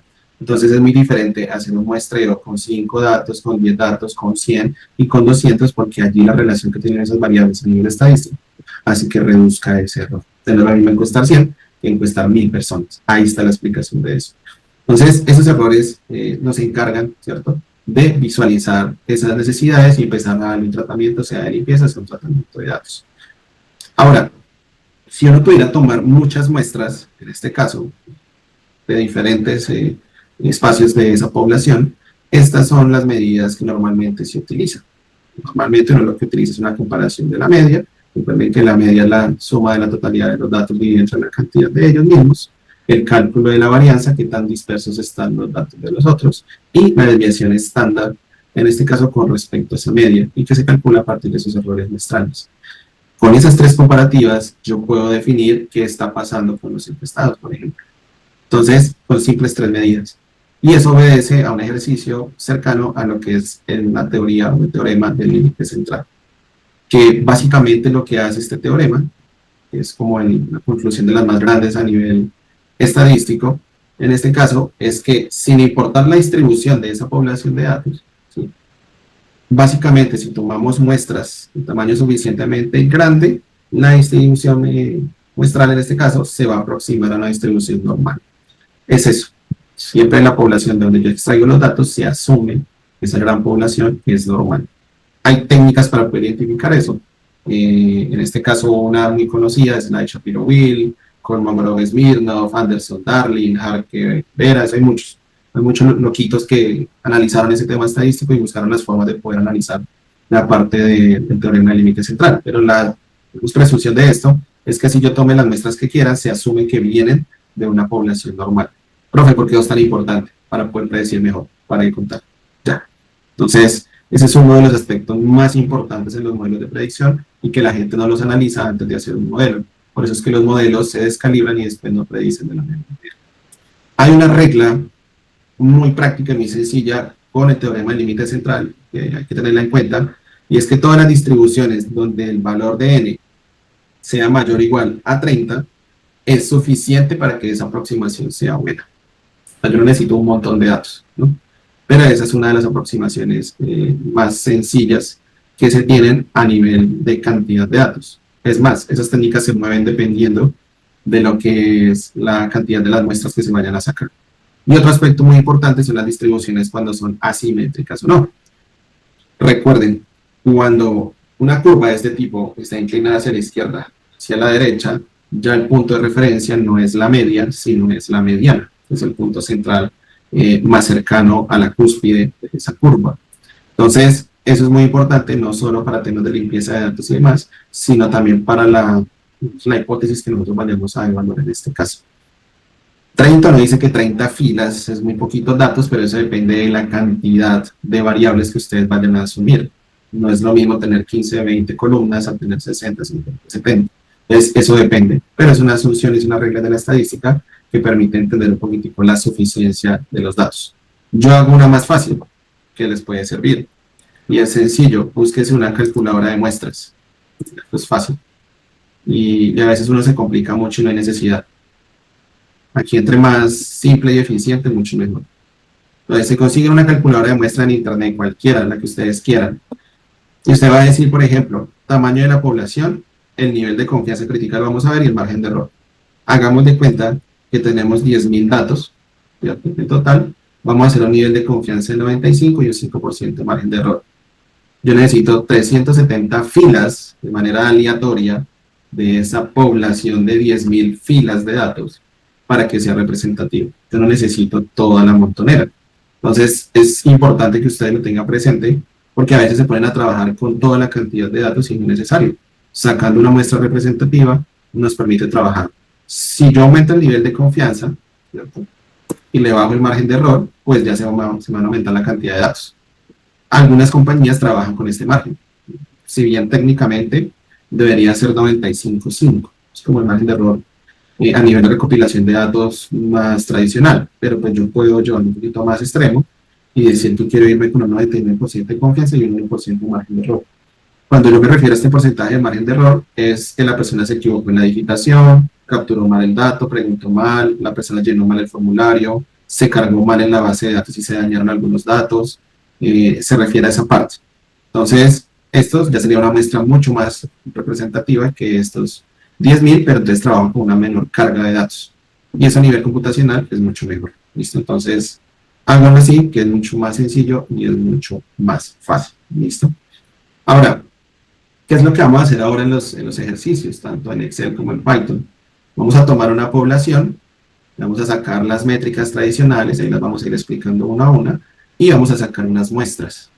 Y a esas muestras también se les va a hallar esos estadísticos, la media, la desviación estándar, la varianza de los datos y demás. Y con base en cada una de esas muestras, se va a analizar cuál es la mejor distribución muestral con ayuda de los errores. En este caso, el error estándar de la media y que obedezca al teorema del límite central. Allí lo que vamos a revisar, en este caso, es cuál es el comportamiento de esas muestras frente a los estadísticos y cómo se comportan las medias muestrales de cada uno de los grupos de interés. Para al final hacer un cálculo, en este caso, de esas probabilidades exactas y que ya para lo que es el gránulo 3 y 4, establecer unos intervalos de confianza y definir la hipótesis que vamos a implementar. Y ya lo que queda hacia el final es aplicar una estadística que nos permita corroborar esa hipótesis como tal, si estamos acertando o si no, en pocas palabras. Ese es, digamos, el punto más neurálgico de lo que es la estadística inferencial. Ahora sí, vamos a echarle candela a lo que es el ejercicio. Voy a arrancar, en este caso, con Excel y luego nos vamos a Python. Eso también se lo voy a compartir. No se preocupen que esto es abierto para todos. Un poquito de atención acá, supremamente sencillo. Nos vamos a enfocar en un área comercial. Vamos al área comercial. Se llama Andes S.A. Ustedes ven algo que se llama el NPS. El NPS es una estadística que se utiliza dentro del área comercial. Es no una estadística, sino un KPI, un indicador, que nos permite en este caso ver cómo se está haciendo promoción, en este caso, en una escala de 0 a 10 de los diferentes productos y empezar como a hacer unas categorizaciones de esas personas que están vendiendo esos productos como tal. Se utiliza también para manejar todo lo que tiene que ver con la fidelidad frente a un producto, ese famoso NPS. Entonces, dentro de estos datos que tenemos acá, tenemos los clientes, tenemos ese indicador NPS que va de 0 a 10, ahorita hablamos de los rangos, tenemos los canales, online y tienda, y tenemos las ciudades que estamos trabajando, Bogotá, Medellín y Cali. Acá implementé una fórmula muy sencilla con base en estas categorías. Lo que le estamos diciendo es que vamos a identificar 3 categorías, en este caso, de promotor, pasivo y detractor frente a la lealtad de las personas frente a la marca.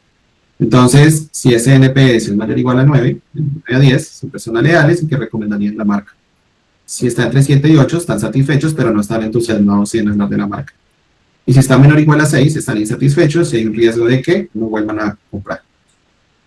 Ahí tenemos las 3 categorías y acá en la fórmula en Excel tengo esas 3 categorías. Entonces le está tomando la puntuación que tenemos de NPS, le estoy diciendo con una condicional sí, que si es mayor a 9, pues va a colocar promotor. De lo contrario, si es mayor o igual a 7 pasivo y si no detractor. Y ahí básicamente lo que hacemos es arrastrar y con base en estos decimales, él hace el cálculo, en este caso, de esa categoría de ese NPS. Y al final, queremos enfocarnos en las personas que son promotoras, es decir, los que en este caso están de 7 puntos a 10, donde los que cumplan, les vamos a colocar un 1, los que no cumplan, le vamos a colocar 0. Lo hacemos con base en este NPS que tenemos del lado izquierdo. Entonces, ahí lo tenemos. Y aquí, pues está la explicación como para que lo puedan tener en cuenta. Es una base de datos muy chiquitica, como para entenderlo. A mí me interesa, digamos que aplicar lo básico y ahí sí podemos datos más grandes. El total de esta población son 60 filas. Es pequeño, pero recuerden que el teorema del límite central dice que el valor que mueve y que rige la estadística es cuando es mayor o igual a 30 o menor o igual a 30. Asimismo, toman las decisiones. Se supone que si es mayor o igual a 30, viene de una población normal, ¿cierto? Entonces, por eso dejé 60 filas. Ahí tenemos los datos. Hay 35 que son online, 25 que pertenecen a compras en tienda y las 2 ciudades, Bogotá y Medellín. Esto es bueno siempre tener como ese diccionario de datos para que ustedes se puedan ubicar un poco más fácil. Ahora, yo les dejé por cada gránulo las estadísticas que vamos a implementar. En este caso, vamos a ver las 2 primeras. Esta tercera se las voy a compartir y las socializaré en la próxima sesión, ¿vale? Entonces, ¿qué tenemos acá? Tenemos las variables que vamos a tomar objeto de estudio. Tenemos el NPS en su puntuación, el canal, la ciudad, la categoría y si es promotor o no. Recuerden identificar el tipo de variable. Según la estadística, hay tipos de variables, no se les va a olvidar. Los que son, en este caso, cuantitativo y cualitativo. Los que son cualitativo tienen 2 líneas muy normalitas de trabajar, que son las nominales y las ordinales. Recuerden que las nominales, por decirlo así, son palabras sueltas. En este caso, como opciones de respuesta, por ejemplo. En este caso es online y física. Y las ordinales que obedecen un orden como tal, o un rango, ¿cierto? Como por ejemplo decir sargento, capitán, mayor, brigadier, en fin, lo que sea. O también el orden que hay a nivel de los tipos de documento. Entonces, registro civil, entrada de identidad, cédula de ciudadanía, pasaporte. Entonces, esas son las variables ordinales. Y ya a nivel cuantitativo están las variables que son continuas y discretas. Es fácil. Las que son continuas son las que son decimales y las que son discretas son las que son enteras. Se acabó. Ya. Hay un tipo de dato que ahorita lo voy a explicar en estadística probabilística, que es la fecha, ¿no? La fecha se puede trabajar a nivel de series de tiempo como un indicador de esa fila. Entonces ya se vuelve como una especie de rango. O se puede trabajar también como texto plano, si no la voy a operar. Entonces ya ahí se vuelve en este caso el tipo ordinal, entonces depende cómo la vayan a ver. Pero siempre esas variables son de cuidado de trabajar, las fechas sobre todo. Y alguna descripción, digamos, de esos datos y qué es lo que vamos a obtener ahí. Entonces siempre ustedes hagan una descripción de esas variables para el AK1. Van a hacer una descripción de las variables, yo les voy a pasar unas bases de datos y van a describir y van a determinar qué tipos de variables y qué ejemplos de variables hay. Eso es lo primero que hay que hacer. Ahora, vamos a hacerlo estadísticos para toda la muestra. En este caso, pues sería toda la población, pero en este caso sumamos que esos 60 son una muestra. Y lo que significa cada estadístico. Entonces, aquí tenemos los estadísticos, el símbolo como tal, la fórmula en Excel, para que se puedan ustedes asociar un poco mejor, los resultados y la interpretación que hay de esa estadística. Eso es bueno saberlo, porque a veces uno aplica esas técnicas o esos estadísticos y uno no sabe para qué sirven. Entonces, el tamaño de la muestra es un contar, básicamente cuenta todos los datos que hay allí, mire, es un contar de datos y todo el bloque completo de la información, y es el total de encuestados, en este caso son 60. La media muestral, en este caso, es el promedio, es tomar todos los datos y calcular el promedio. En este caso, la media muestral lo estamos trabajando sobre la columna B. Entonces, si ustedes se dan cuenta, es todo el NPS, no estoy trabajando con esto todavía, sino solo con NPS, ¿cierto? Solo estamos trabajando sobre esa columna inicialmente. Por eso da el valor de 6,97. ¿Qué quiere decir eso? Que en promedio de esa muestra total, la puntuación de las personas que están allí está cercano al 7. Y si nosotros nos devolvemos acá, vemos que el 7 son las personas que están satisfechos, que de pronto podrían ser promotores, ¿cierto? De la marca, de pronto. Pero son personas que están satisfechos, pero no están tan entusiasmados con la marca. Entonces ahí ya empezamos a sacar conclusiones. Tenemos la mediana, también sobre la misma columna, que da 6,85. Recuerden que este es un valor central. En este caso, la mitad de los clientes, el punto central, en este caso, da 6,85, que está cercano a lo que es la media muestral también. Miren que aquí ya empiezan ustedes a hacer conclusiones. Cuando la media muestral es igual a la mediana, decimos que en su totalidad los datos son normales, ¿cierto? Porque quedan las dos líneas en el mismo punto, hacia la cúspide. Pero si difieren un poco, habría que aplicar una gráfica, una técnica específica, para identificar si las variables que estoy estudiando son normales o no. Esto a nivel numérico, no aclaro directamente. Bien, entonces ahí tenemos esas dos medias, ya tenemos 3 conclusiones. Ahora, la moda. La moda, tenga mucho cuidado porque la moda la utiliza mucho, más que todo para variables que son cualitativas, no tanto cuantitativas. Entonces acá lo que podemos ver es que el valor más frecuente dentro de esa columna es 6,5, que tiende también hacia el tema de personas promotores. Tenemos la desviación estándar muestral y la poblacional. Entonces, ojo con estas dos. La muestral es cuando yo, digamos, tomo estos 60 datos, tomo esa columna y hago la estimación con esta fórmula. Pero, si yo conozco todo el valor de n, toda la población, le puedo aplicar la desviación estándar poblacional. ¿Qué quiere decir ese 1.3? Que los datos entre ellos de esa misma columna no están tan dispersos unos de los otros. Miren que el valor es pequeño, es 1.3, esto debería ser 0. Algo, pero es 1.3. Quiere decir que están muy cercanos, no están tan alejados. Entonces es una variable que es interesante para poder estudiar. Y lo mismo a nivel poblacional, ¿cierto? Esta solo se aplica si conocemos toda la población. Lo voy a poner acá en amarillo. Esto es si solo conocemos todo. Normalmente uno no conoce toda la población, sino que tienes una muestra. Entonces ahí es importante.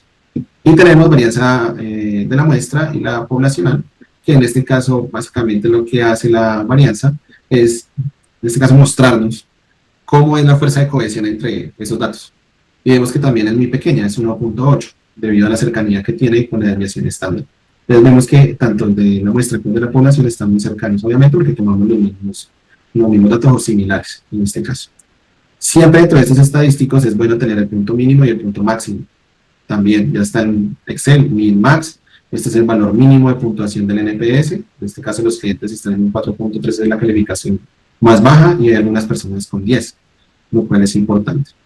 Y finalmente, unas métricas muy relevantes, sobre todo para el estudio de valores atípicos o los famosos outliers o ruido en los datos. Es rango, cuartil 1, cuartil 3, rango intercuartil. Esas cuatro métricas son importantísimas. ¿Por qué? El rango me delimita la diferencia entre el valor máximo y el valor mínimo. Entonces, ¿qué tan amplio está esa cantidad de datos? La amplitud entre un extremo y otro es de 5.7. Lo cual nos quiere decir que posiblemente hay ruido en los datos, porque está muy corto el espacio del 95% de los datos. Para eso existe el cuartil y el rango intercuartílico. ¿Qué es esa vaina? El cuartil 1 son los primeros 25 datos de esa columna. Los primeros 25 o el 25% de esos clientes más bien. que está por debajo de ese límite. Y el valor que él me genera, o sea, quiere decir que el 25% de los clientes está calificado en 6,1, ni siquiera alcanzan a ser promotores. Entonces deben tener cuidado allí. ¿Listo? Eso me ayuda a contrastar los valores que tenemos acá de las medias y de las medianas. ¿Sí ven? Entonces es importante con esa parte de los cuartiles hacer una gráfica de bigotes. Ese es interesante porque nos permite ver el bloque del 95% de los datos y qué datos están por encima o por debajo de esos bigotes, que es lo que se considera ruido en los datos. ¿Listo? Termino esto y ya les habilito para las dudas y preguntas. En el cuartil 3, ¿qué es? Es el 75% de esos clientes que están por debajo de ese límite. No es el límite superior, porque el límite superior sería el 100% de los datos, pero mire que el 75% de los clientes ya sí aumenta su score. En este caso, ya sí se tienden a convertir en promotores. Entonces, amerita hacer un estudio con el 75% o más de esos clientes, de cuáles de ellos y qué características tienen para ser promotores. Ahí solo con el cuartil 3000. Supremamente fácil. Y el rango intercuantílico es una fórmula muy sencilla, que es el rango de los datos que estamos analizando. Le ponemos 3, que sería el límite del 75, menos el mismo bloque de datos con el límite 1.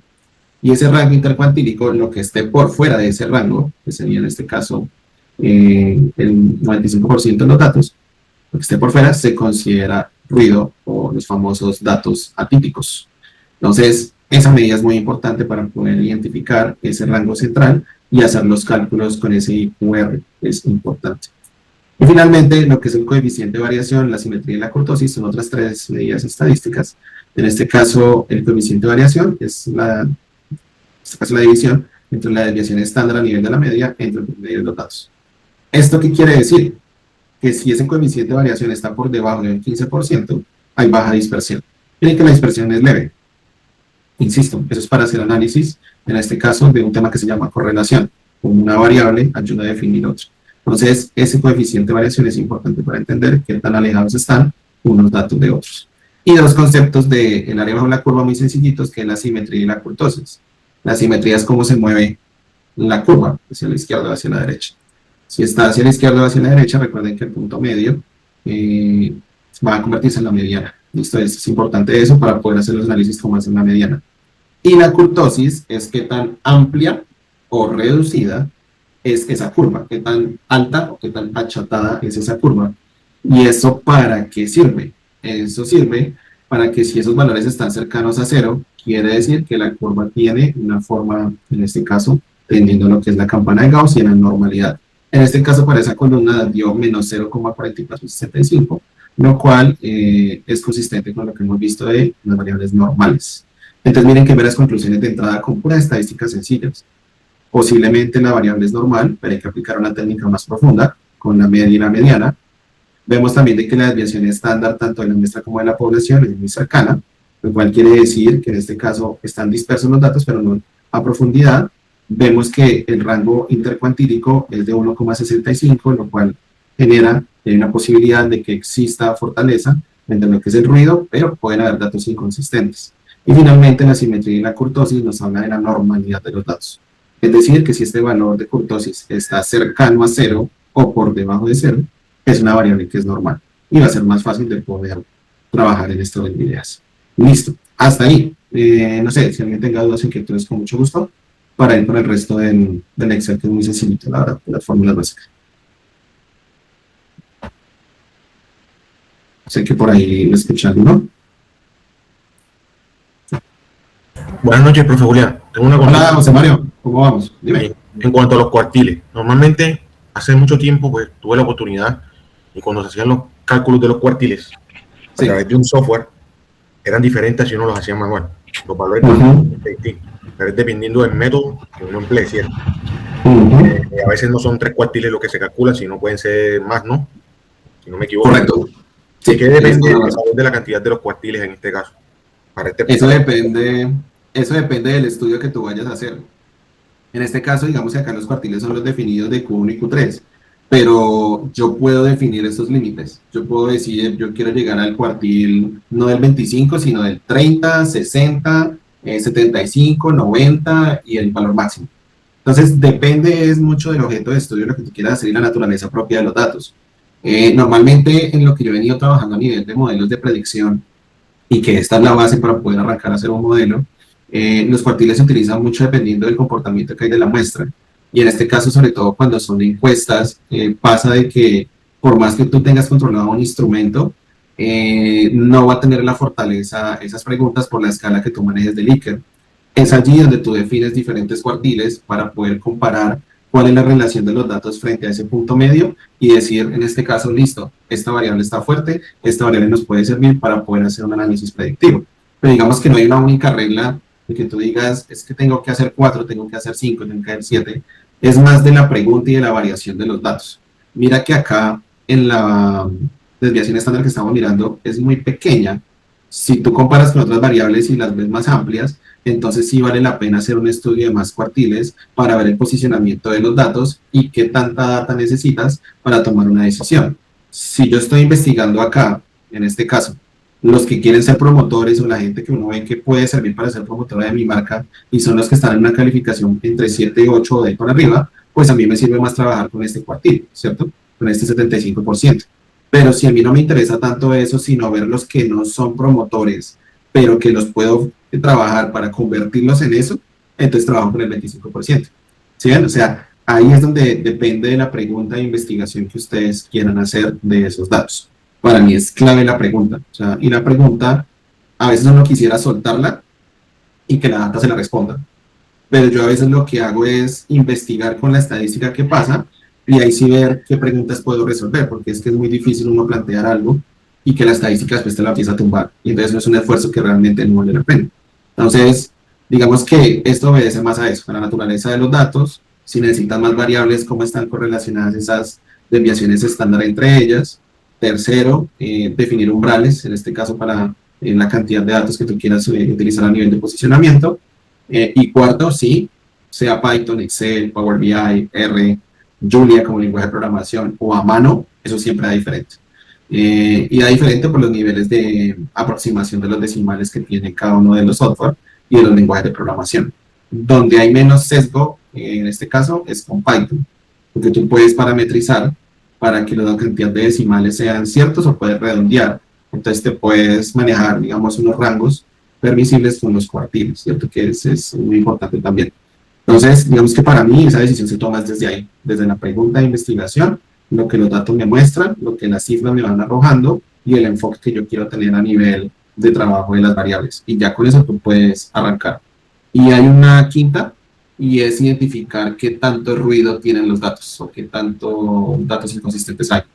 Porque a veces nunca nos va a llegar unos datos así tan bonitos como estos, sino que nos va a llegar es una vaina vuelta a nada. Entonces toca empezar a hacer técnicas de limpieza para poder organizar. Y eso afecta el movimiento de esos cuartiles también.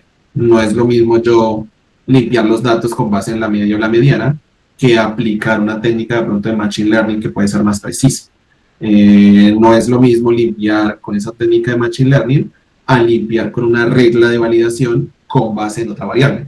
Si esa variable, el boleto de avión está entre 1 millón y 2 millones, aquí debería ser este valor o estar en este rango de valores, cierta manera como reglas de asociación. Es diferente. Entonces, dependiendo de esos procesos de limpieza, también viene Cristo a padecer con el tema de los cuartiles, correlación, entre otros temitas. Entonces, digamos que eso depende mucho. Un paréntesis grande.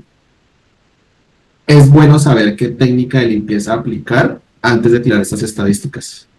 No es lo mismo hacer limpieza con esas diferentes técnicas que hacerlo de una manera un poco más profesional con algoritmos más profundos, basados en distancia, basados en vecinos. Eso depende mucho también. Entonces, ¿qué es lo que está pasando ahora? Por la operación y por sacar todo rápido, aplicamos técnicas de limpieza que no obedecen un ejercicio de calidad de datos.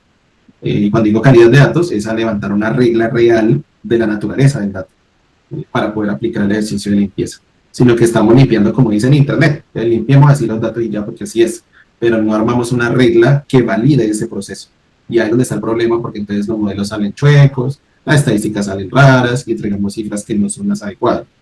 Por eso hay que tener mucho cuidado con los procesos de limpieza, realmente. Yo les hago como esa salvedad. Si bien yo no les voy a pasar datos para limpiar, porque no es el objetivo de la asignatura, pero cuando les toque, es bueno que armen reglas de asociación para poder hacer limpieza de datos. Entonces eso se llama calidad de datos. Y segundo, que se apliquen técnicas basadas en Machine Learning. Son mucho mejor que limpiar con la media, con la mediana, con la moda o con las técnicas tradicionales que hay. Yo les hago esa recomendación porque lo he probado bastante y se ve la diferencia entre un modelo a otro, entre un 4, 5, 7% de porcentaje de predicción. Hay que tener cuidado con esa parte. Listo, les aclaro ese chicharrón. Listo, no sé quién más tenga otra pregunta para poder avanzar. Inge, ¿qué técnicas de Machine Learning se utilizan? Señor. ¿Qué técnicas de Machine Learning se utilizan? Súper. Bueno, esto no es parte de la asignatura, pero es conocimiento general. Mira, KNN Inputer se llama. Eso viene de la librería Scikit-Learn, que es una librería muy común para hacer modelos de predicción. Está el KNN y está el Simple Imputer. Recuerden que el término es imputación de datos NA, ¿no? Es el término de la limpieza. Entonces, este algoritmo es muy bonito porque si ustedes se dan cuenta, tiene por debajo el KNN. Miramos una imagen por acá, para explicarlo rápidamente. Esto no es parte de la cuestión estadística, pero es bueno que lo sepan porque es que ese es un problema grande de los modelos. Se me feita. Un segundo, esto está bien. El algoritmo KNN, que es el de los vecinos más cercanos, KNN se llama, eso significa K Nearest Neighbor, lo que hace básicamente es utilizar el principio del K-means. Y lo que hace es que el valor de K es la cantidad de vecinos más cercanos en los cuales él debe calcular con el centroide para poder imputar el valor. Entonces, si yo le digo que el valor de K es 3, él va a calcular los 3 vecinos más cercanos, los 2 triángulos y la estrella. Y él calcula la distancia entre esos 3 y el que tenga menor valor de esa distancia, sea la distancia de la fórmula de Euclides o la fórmula de Manhattan, él coge ese dato y lo inyecta. Eso es lo que hace automáticamente. Eso tiene un concepto, perdón, te interrumpo un segundito antes de que me vaya la paloma, tiene un concepto que se llama el desorden en los datos. Entonces ahí entra el tema de los modelos de árbol, que utiliza algo que se llama la entropía. Entonces la entropía, o el coeficiente de Gini, es el desorden que hay en los datos a nivel, en este caso, de dispersión y desviación estándar. Entonces si tú tienes esos datos muy dispersos, para él va a ser más complicado hacer el cálculo. Entonces lo que sugieren es que esos datos que están como atípicos, que aquí sí cae en el tema que estamos hablando, tú tomes un ejercicio que se llama visualización. Y visualización es coger esos datos atípicos, si se puede hacer, y si el modelo de negocio lo permite, e inyectarlos en la caja, o en ese 95%, para ahí sí hacer el ejercicio de limpieza. Tú no puedes hacer la visualización después de limpiar, porque utilizan métricas muy similares y se hace un desorden peor.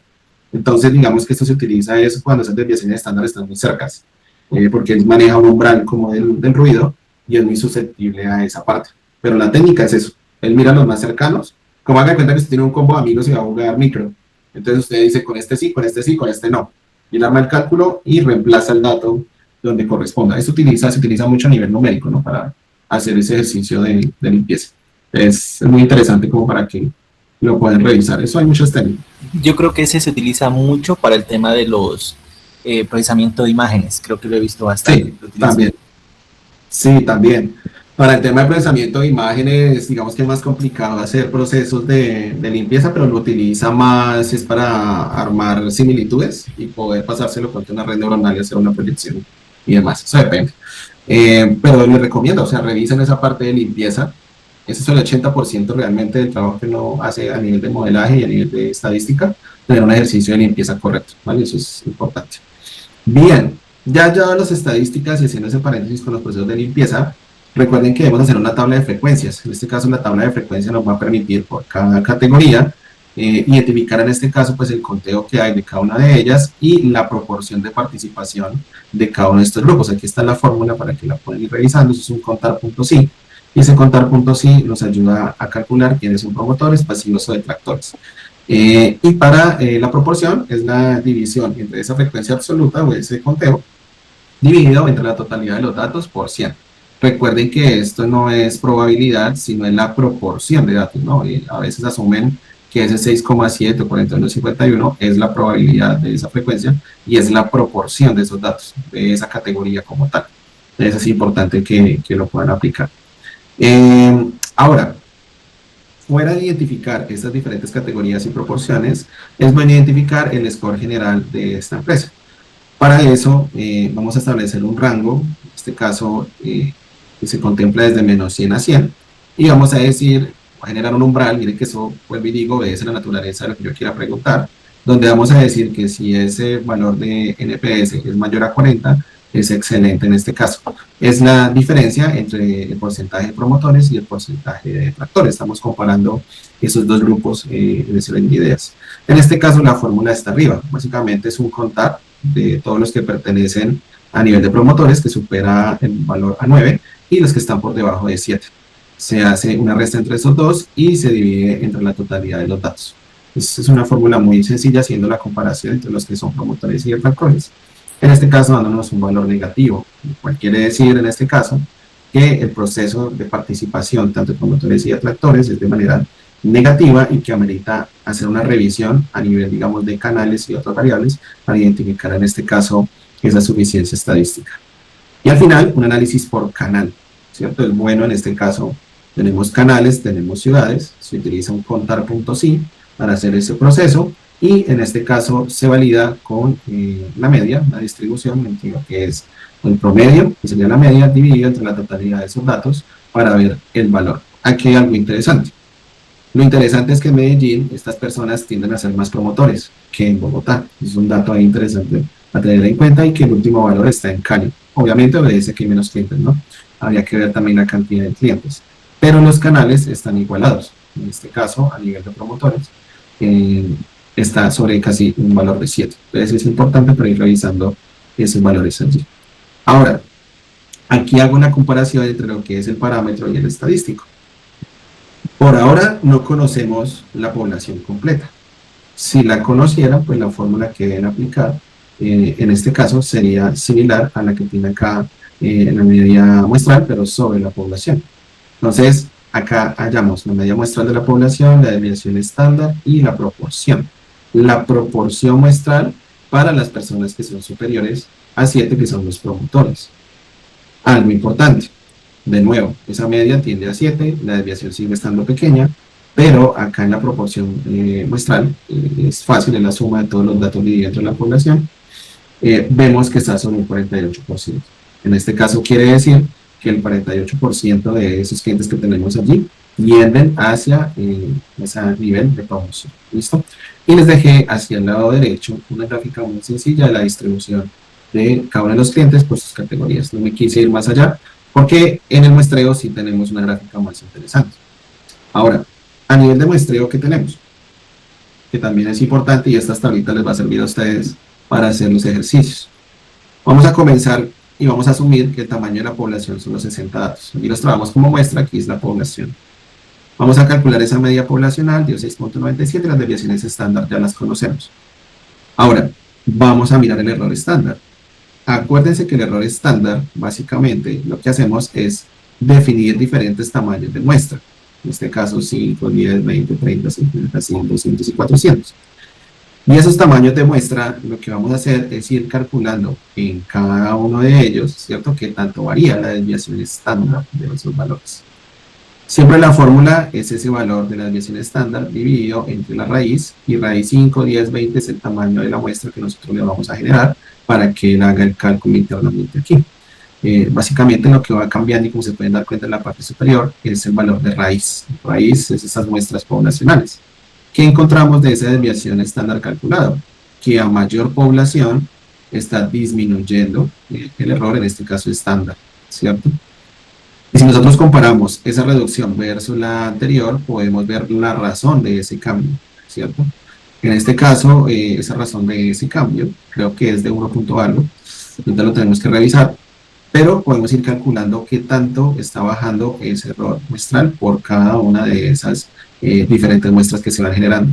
¿Qué hace el 10, el 20, el 30, el 50 y el 100? Toma aleatoriamente datos de esa muestra y los amplía o los combina para poder hacer el cálculo final. Eso es lo que hace, para que pueda hacer el cálculo del signo. Entonces, aquí está comprobado que a mayor cantidad de datos, lo que tiende y lo que debería hacer es que el error muestral debería disminuir. Por eso, entre mayor cantidad de datos hay, los modelos de predicción son mejores, en teoría, ¿no? Eso no siempre es palabra sagrada, pero sí funciona en la mayoría de los casos. Entonces, ahí lo pueden ustedes aplicar con las columnas que quieran trabajar. Ahora, vamos a sacar unas muestras, en este caso, extraídas de los datos. Vamos a sacar 10 grupitos homogéneos, y con base en esos grupitos homogéneos vamos a hallar, en este caso, el error que hay de muestra a muestra. Lo que podemos hacer es como yo lo planteo acá, es una muestra de 10 clientes, y cada 10 clientes vamos a empezar a calcular en las medias y ese error, esa distribución muestral, para empezar a revisar cómo está coincidiendo con la teoría del límite central. La teoría del límite central dice que si vengo de una población que es normal, pues obviamente las muestras deben ser igual. Si nos damos cuenta del cálculo que él hace promediando de cada una de esas muestras y el cálculo de los errores, que el cálculo de los errores no es más, en este caso, la resta que hay entre B29 y B7, que es el valor que tenemos aquí inicial, nos damos cuenta que sí coinciden. ¿Sí coinciden en qué sentido? Nosotros habíamos visto por allá en la primera tabla que la media era cercana a 6,9, 6,9, 6,8, vemos que la mediana. Y mire que independientemente de cada muestra, cuando se promedia ese resultado de esas muestras, nos llega ese valor de 6,86. Ahí se ve la correlación entre lo que es la teoría del límite central. ¿Esto qué nos permite decir? Que yo no necesito trabajar con los 60 datos, sino que puedo sacar muestras aleatorias, en este caso, que son realmente representativas para el ejercicio, lo cual es importante. Ahora, aquí lo hice diferente. Aquí dice distintas muestras de diferentes tamaños. Entonces, sacar de manera aleatoria diferentes cantidades de datos, hallándole la desviación estándar a ese error muestral con la ayuda de la media, y le sacamos la raíz de 10, 25 y 60, también para ver la estimación de ese error. Y eventualmente, independientemente de esas muestras, ese error fue, en este caso, disminuyendo también. Entonces, corrobora el ejercicio de la teoría del límite central, de que a medida que yo voy aumentando la capacidad, pues va disminuyendo el error. Otra cosa importante, ya para ir redondeando, la teoría del límite central dice que es normal cuando n es mayor o igual a 30, recuerden que n es la cantidad de datos, sin importar esa distribución. Y miren que acá superando los 25 y pasando a 60, se ve la diferencia. ¿Sí ven? Entonces es importante para poder resaltar. Y al final les dejo una gráfica con estos tamaños y los errores estándar, ¿cierto? Y mira cómo la gráfica va disminuyendo y se va acercando, en este caso va disminuyendo el error muestral. Quiere decir que cuando lleguemos a unos 600 datos más o menos, puede ir cercano más al cero y va a disminuir ese error estándar. ¿Esto qué me permite a mí? Calificar esa variable, definir la problemática y darme cuenta de que esa variable es mucho más fácil de trabajar para niveles de predicción, de clasificación o de clustering. Eso lo hicimos con una sola variable. El ideal es poder trabajarlo con todas las demás y poderlo, en este caso, poder comparar. Ahora, este mismo ejercicio, un poquitico más evolucionado, lo tengo en Python. También se los voy a compartir. No me voy a detener mucho en lo que es el código, porque en la próxima sí les voy a hacer un poquito de énfasis para hacer un record de is, pero está construido igual. O sea, es el mismo data frame que tenemos allá, o la estructura del Excel, y le aplicamos cada estadístico, cada uno de ellos. No se preocupen por el código tanto, preocúpense por el concepto. Aquí están las maniobras de los percentiles o de los cuantiles, que decía el compañero, se puede maniobrar acá de manera definida. A mí lo que me gusta es ver los valores. En el Excel decíamos 6.97 y acá está igual, miren. Decíamos que la moda era 6.40 y algo, si no estoy mal, aquí es 6.5. Se ve la diferencia que hay con Python a nivel de aproximación. Y es el mismo ejercicio, pero entonces con Python. Miren que acá está la segmentación, que es la misma que hicimos allá, y hay unas gráficas más bonitas, ¿cierto? Como para que le puedan echar una ojeadita y en la próxima sesión lo explicamos y lo revisamos. Ahí está gránulo 1, gránulo 2, gránulo 3. Ahí está todo adelantado. Pero le pueden echar una miradita porque esto les puede servir. Miren que acá está el análisis del score por canal de venta. Miren el diagrama de bigotes. Vemos que en tienda hay algo de ruido. Vean, hay dos circulitos ahí chiquitos de ruido. Y la distribución que hay del NPS por ciudad. ¿Cierto? Que nos ayuda a tomar mejores decisiones. Está la parte del muestreo, de cómo sacar diferentes tamaños poblacionales y compararlos. Aquí estamos calculando el error estándar que vimos anteriormente, ¿cierto? Y la reducción de ese error, miren. Y cómo está disminuyendo el error de la desviación estándar, ¿cierto? La comparación de las muestras, miren, aquí está la comparación de cada muestra, ¿cierto? Y cómo ella está sobre el límite de lo que es la normalidad. Habíamos dicho que el punto de referencia de la media era 6.97, digamos que es casi 7, y miren que casi todas las distribuciones de esas muestras, a excepción de M1 y M4, obedecen a la normalidad. Miren que acá es un poquitico más preciso que el Excel. Y la conclusión del cálculo de la teoría del límite central, ¿cierto? Y ver en este caso si está cumpliendo esa teoría o no, que básicamente es una comparación entre la media y la mediana. Cuando vemos esas curvas de este estilo, es cuando vemos que realmente tiende hacia la normalidad y está cumpliendo cada una de las muestras el objetivo de donde viene de esa población. Ya acá la parte de estadística 3, es lo que veremos en la próxima, que es todo el tema de intervalos de confianza y estimación puntual. Lo pueden ir chequeando, lo pueden ir revisando. Esto yo se los voy a compartir, porque prácticamente es lo que ustedes deben aplicar en el AK1, si quieren hacerlo acá en Python, si quieren hacerlo en Excel, no hay ningún problema, es viable. Acá también están los intervalos, como ustedes se sientan más cómodos y cómodas, no hay ningún problema. Listo, esa es la idea. ¿Listo? ¿Qué nos queda pendiente? No, básicamente nada, el ejercicio es ese. Y con base en esto y en todas estas teorías, yo les voy a regalar algo también, antes de ceder el espacio de las preguntas, en estos últimos minutos. Les voy a regalar esto. Esto es cada concepto de estadística, tanto con su fórmula, con para qué se utiliza y dónde se podría aplicar y dónde se está utilizando, tanto en el Excel como en el Google Colab. Entonces, ahí está la media aritmética, la mediana, la moda, la varianza, desviación estándar, rango, coeficiente de variación, los cuartiles, el rango intercuartílico, asimetría, kurtosis. Bueno, esto es más de un KPI, pero pues lo pueden tener ahí, que es la diferencia entre el porcentaje de promotores y el porcentaje de detractores. Este es un KPI de ventas realmente. Y la parte del muestreo, ¿no? Estadístico, parámetro, el error estándar de la media, el error muestral, distribución muestral y teoría del límite central. Y está los de grándulo 3, que es la estimación puntual, los niveles de confianza y significancia, margen de error y de ahí para abajo. Ahí están. Y cuándo tomar la decisión de cuál regla elegir entre el error de tipo Z y el error de tipo T, que se lo verán más adelante. Ahí está, esta también se la voy a regalar para que la puedan tener, que es un digital. Listo. Dudas, preguntas, con mucho gusto. Una pregunta. En el código de Python de Colab, ¿se nos regala la parte del data frame o ahí viene creado? ¿No? Ya viene. Sí, ya viene.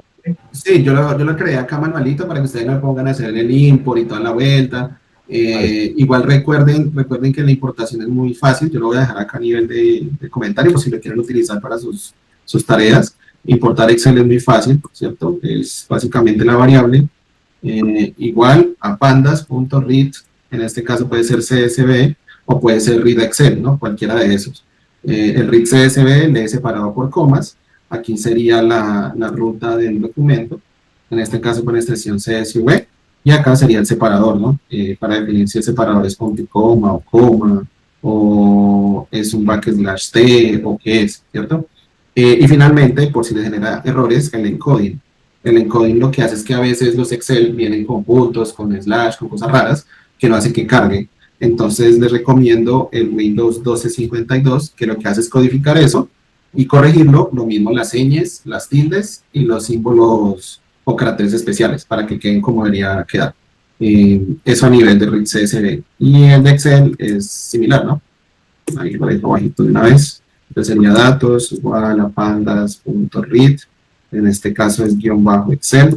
Tenemos guión bajo Excel. Y lo mismo. Esto ya cambia un poquito, ¿no? Porque aquí viene la ruta y aquí viene la hoja, ¿no? Si está en una hoja, el nombre de la hoja el cual quieren implementar y es más fácil para poder cargar. Pero pues para este caso yo quise dejarlo ahí como fijo, se construye manualmente en DataFrame con los datos que teníamos en el Excel. Entonces, no hay tanto lío. Y yo también se los comparto ahí dentro de las actividades que tenemos allí planteadas y los contenidos temáticos. Listo. No sé si tengan otra inquietud para el tema de estadística probabilística. A ver cómo nos va con nuestro chico hasta las 10. Tarea. Básicamente, dime, Johan, antes de decir tarea.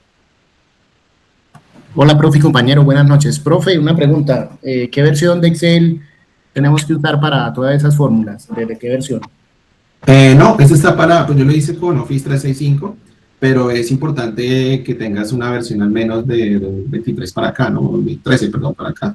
Es una hoja Excel tradicional, pero sí hay algunas fórmulas estadísticas que son muy particulares de las últimas versiones. Por ejemplo, lo de contar y promedio, eso es normal, pero esta desviación estándar, posiblemente esta no esté dentro de los Excel anteriores, tendrían que revisarla. Y si llega a presentar problemas, le miramos la vuelta de hoja para Profe, la fórmula. O sea, ¿y en Google Sheets están esas fórmulas o no están? no, ahí cambian en Google Sheets. Ah, listo. Pero Sí, lo podríamos ahí usar también si algo. sí, porque tiene unas fórmulas ahí estadísticas. Hay que revisar si están todas, pero en Google Sheets cambia, y cambia bastante. Ah, listo. Profe, otra preguntita. Señor. Otra pregunta, es que como los sacas son varios puntos normalmente, ¿cierto? Y con la profesora anterior, pues nos daba la opción de que, por ejemplo, un punto se hiciera en Excel, otro en Python, ya por la habilidad de cada compañero, porque como normalmente se reparte, ¿aquí también va a ser lo mismo o se va a usar un solo programa para todo el ACA? No, en los ACAS, como lo dije al principio, es versátil. O sea, ustedes definen, en este caso, qué herramientas van a utilizar. Si un compañero utilizó Python al principio y usted remató con Excel o al revés, no hay lío. O si quieren hacerlo en Power BI y hacer unas gráficas con Power BI, también se puede hacer. O sea, es inherente. Acá lo que importa es el concepto más allá de la herramienta.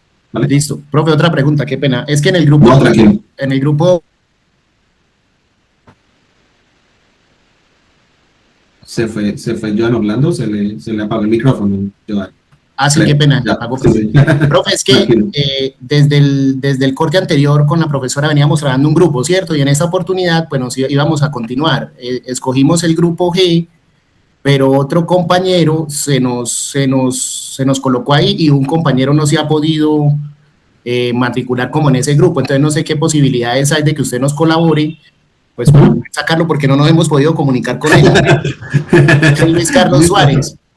Sí, listo, yo reviso, me dice por el interno si quiere mañana quién es y yo lo puedo retirar y ya no hay ningún problema, ¿vale? Listo, profe, gracias. No, con todo gusto. Listo, entonces tarea es realizar el cuestionario, tiene plazo hasta el 23 de agosto, ahora les reúno todo el material y se los dejo para que lo puedan descargar de la plataforma, hoy se los envío también por el Space para que lo puedan tener. Repasen lo que viene en la próxima sesión porque vamos a hacer RAL 1, 3 y 4, que sería el tema de intervalos de confianza y algunos temitas de probabilidad. Y ya con eso, ya ese día tendríamos listo el enunciado del ACA para que puedan realizar el primer ACA. El primer ACA es más de introducción a lo que vamos a hacer. Y ese ACA va a ser secuencial con el segundo. O sea, usted va a preparar la parte inicial y después va a rematar con las otras técnicas en el segundo, para que haya continuidad. A mí me gusta más así, para que sea como un mini proyecto y no como cabos sueltos. Es como la idea que plantear ahí. Dime, Gilbert, una última que me tengo que ir para... Sí, totalmente rápidamente. No sé cuándo nos carga el material que estamos estudiando ahorita y la clase, porque sí, porque honestamente, sí, yo tengo bastante para profundizar, porque hay mucha temática para profundizar algo. Claro, hoy mismo les dejo el material pasadito a las 10, yo salgo a las 10 de la otra sesión, y de una vez, eso es de una porque es bueno para que vayan repasando, y tranquilos que lo que nos interesa es aprender y ir haciendo poco a poco. Pendientes del espacio que voy a generar más adelante para que puedan participar, como una aclaración de dudas, y nada, pues un gusto conocerlos, saber que están muy viciosos, lo que necesitan de mi parte con mucho gusto. Nos veremos en la próxima sesión, voy a corregir también lo de la profe Alejandra, para que no les quede como doble invitación. Y nada, a seguir aprendiendo que esto es un mundo gigante. ¿Listo? Un abrazo para todos y buenas noches. Chao, listo, chao. Profe, muchas gracias. Hasta luego. Muchas gracias. Un abrazo.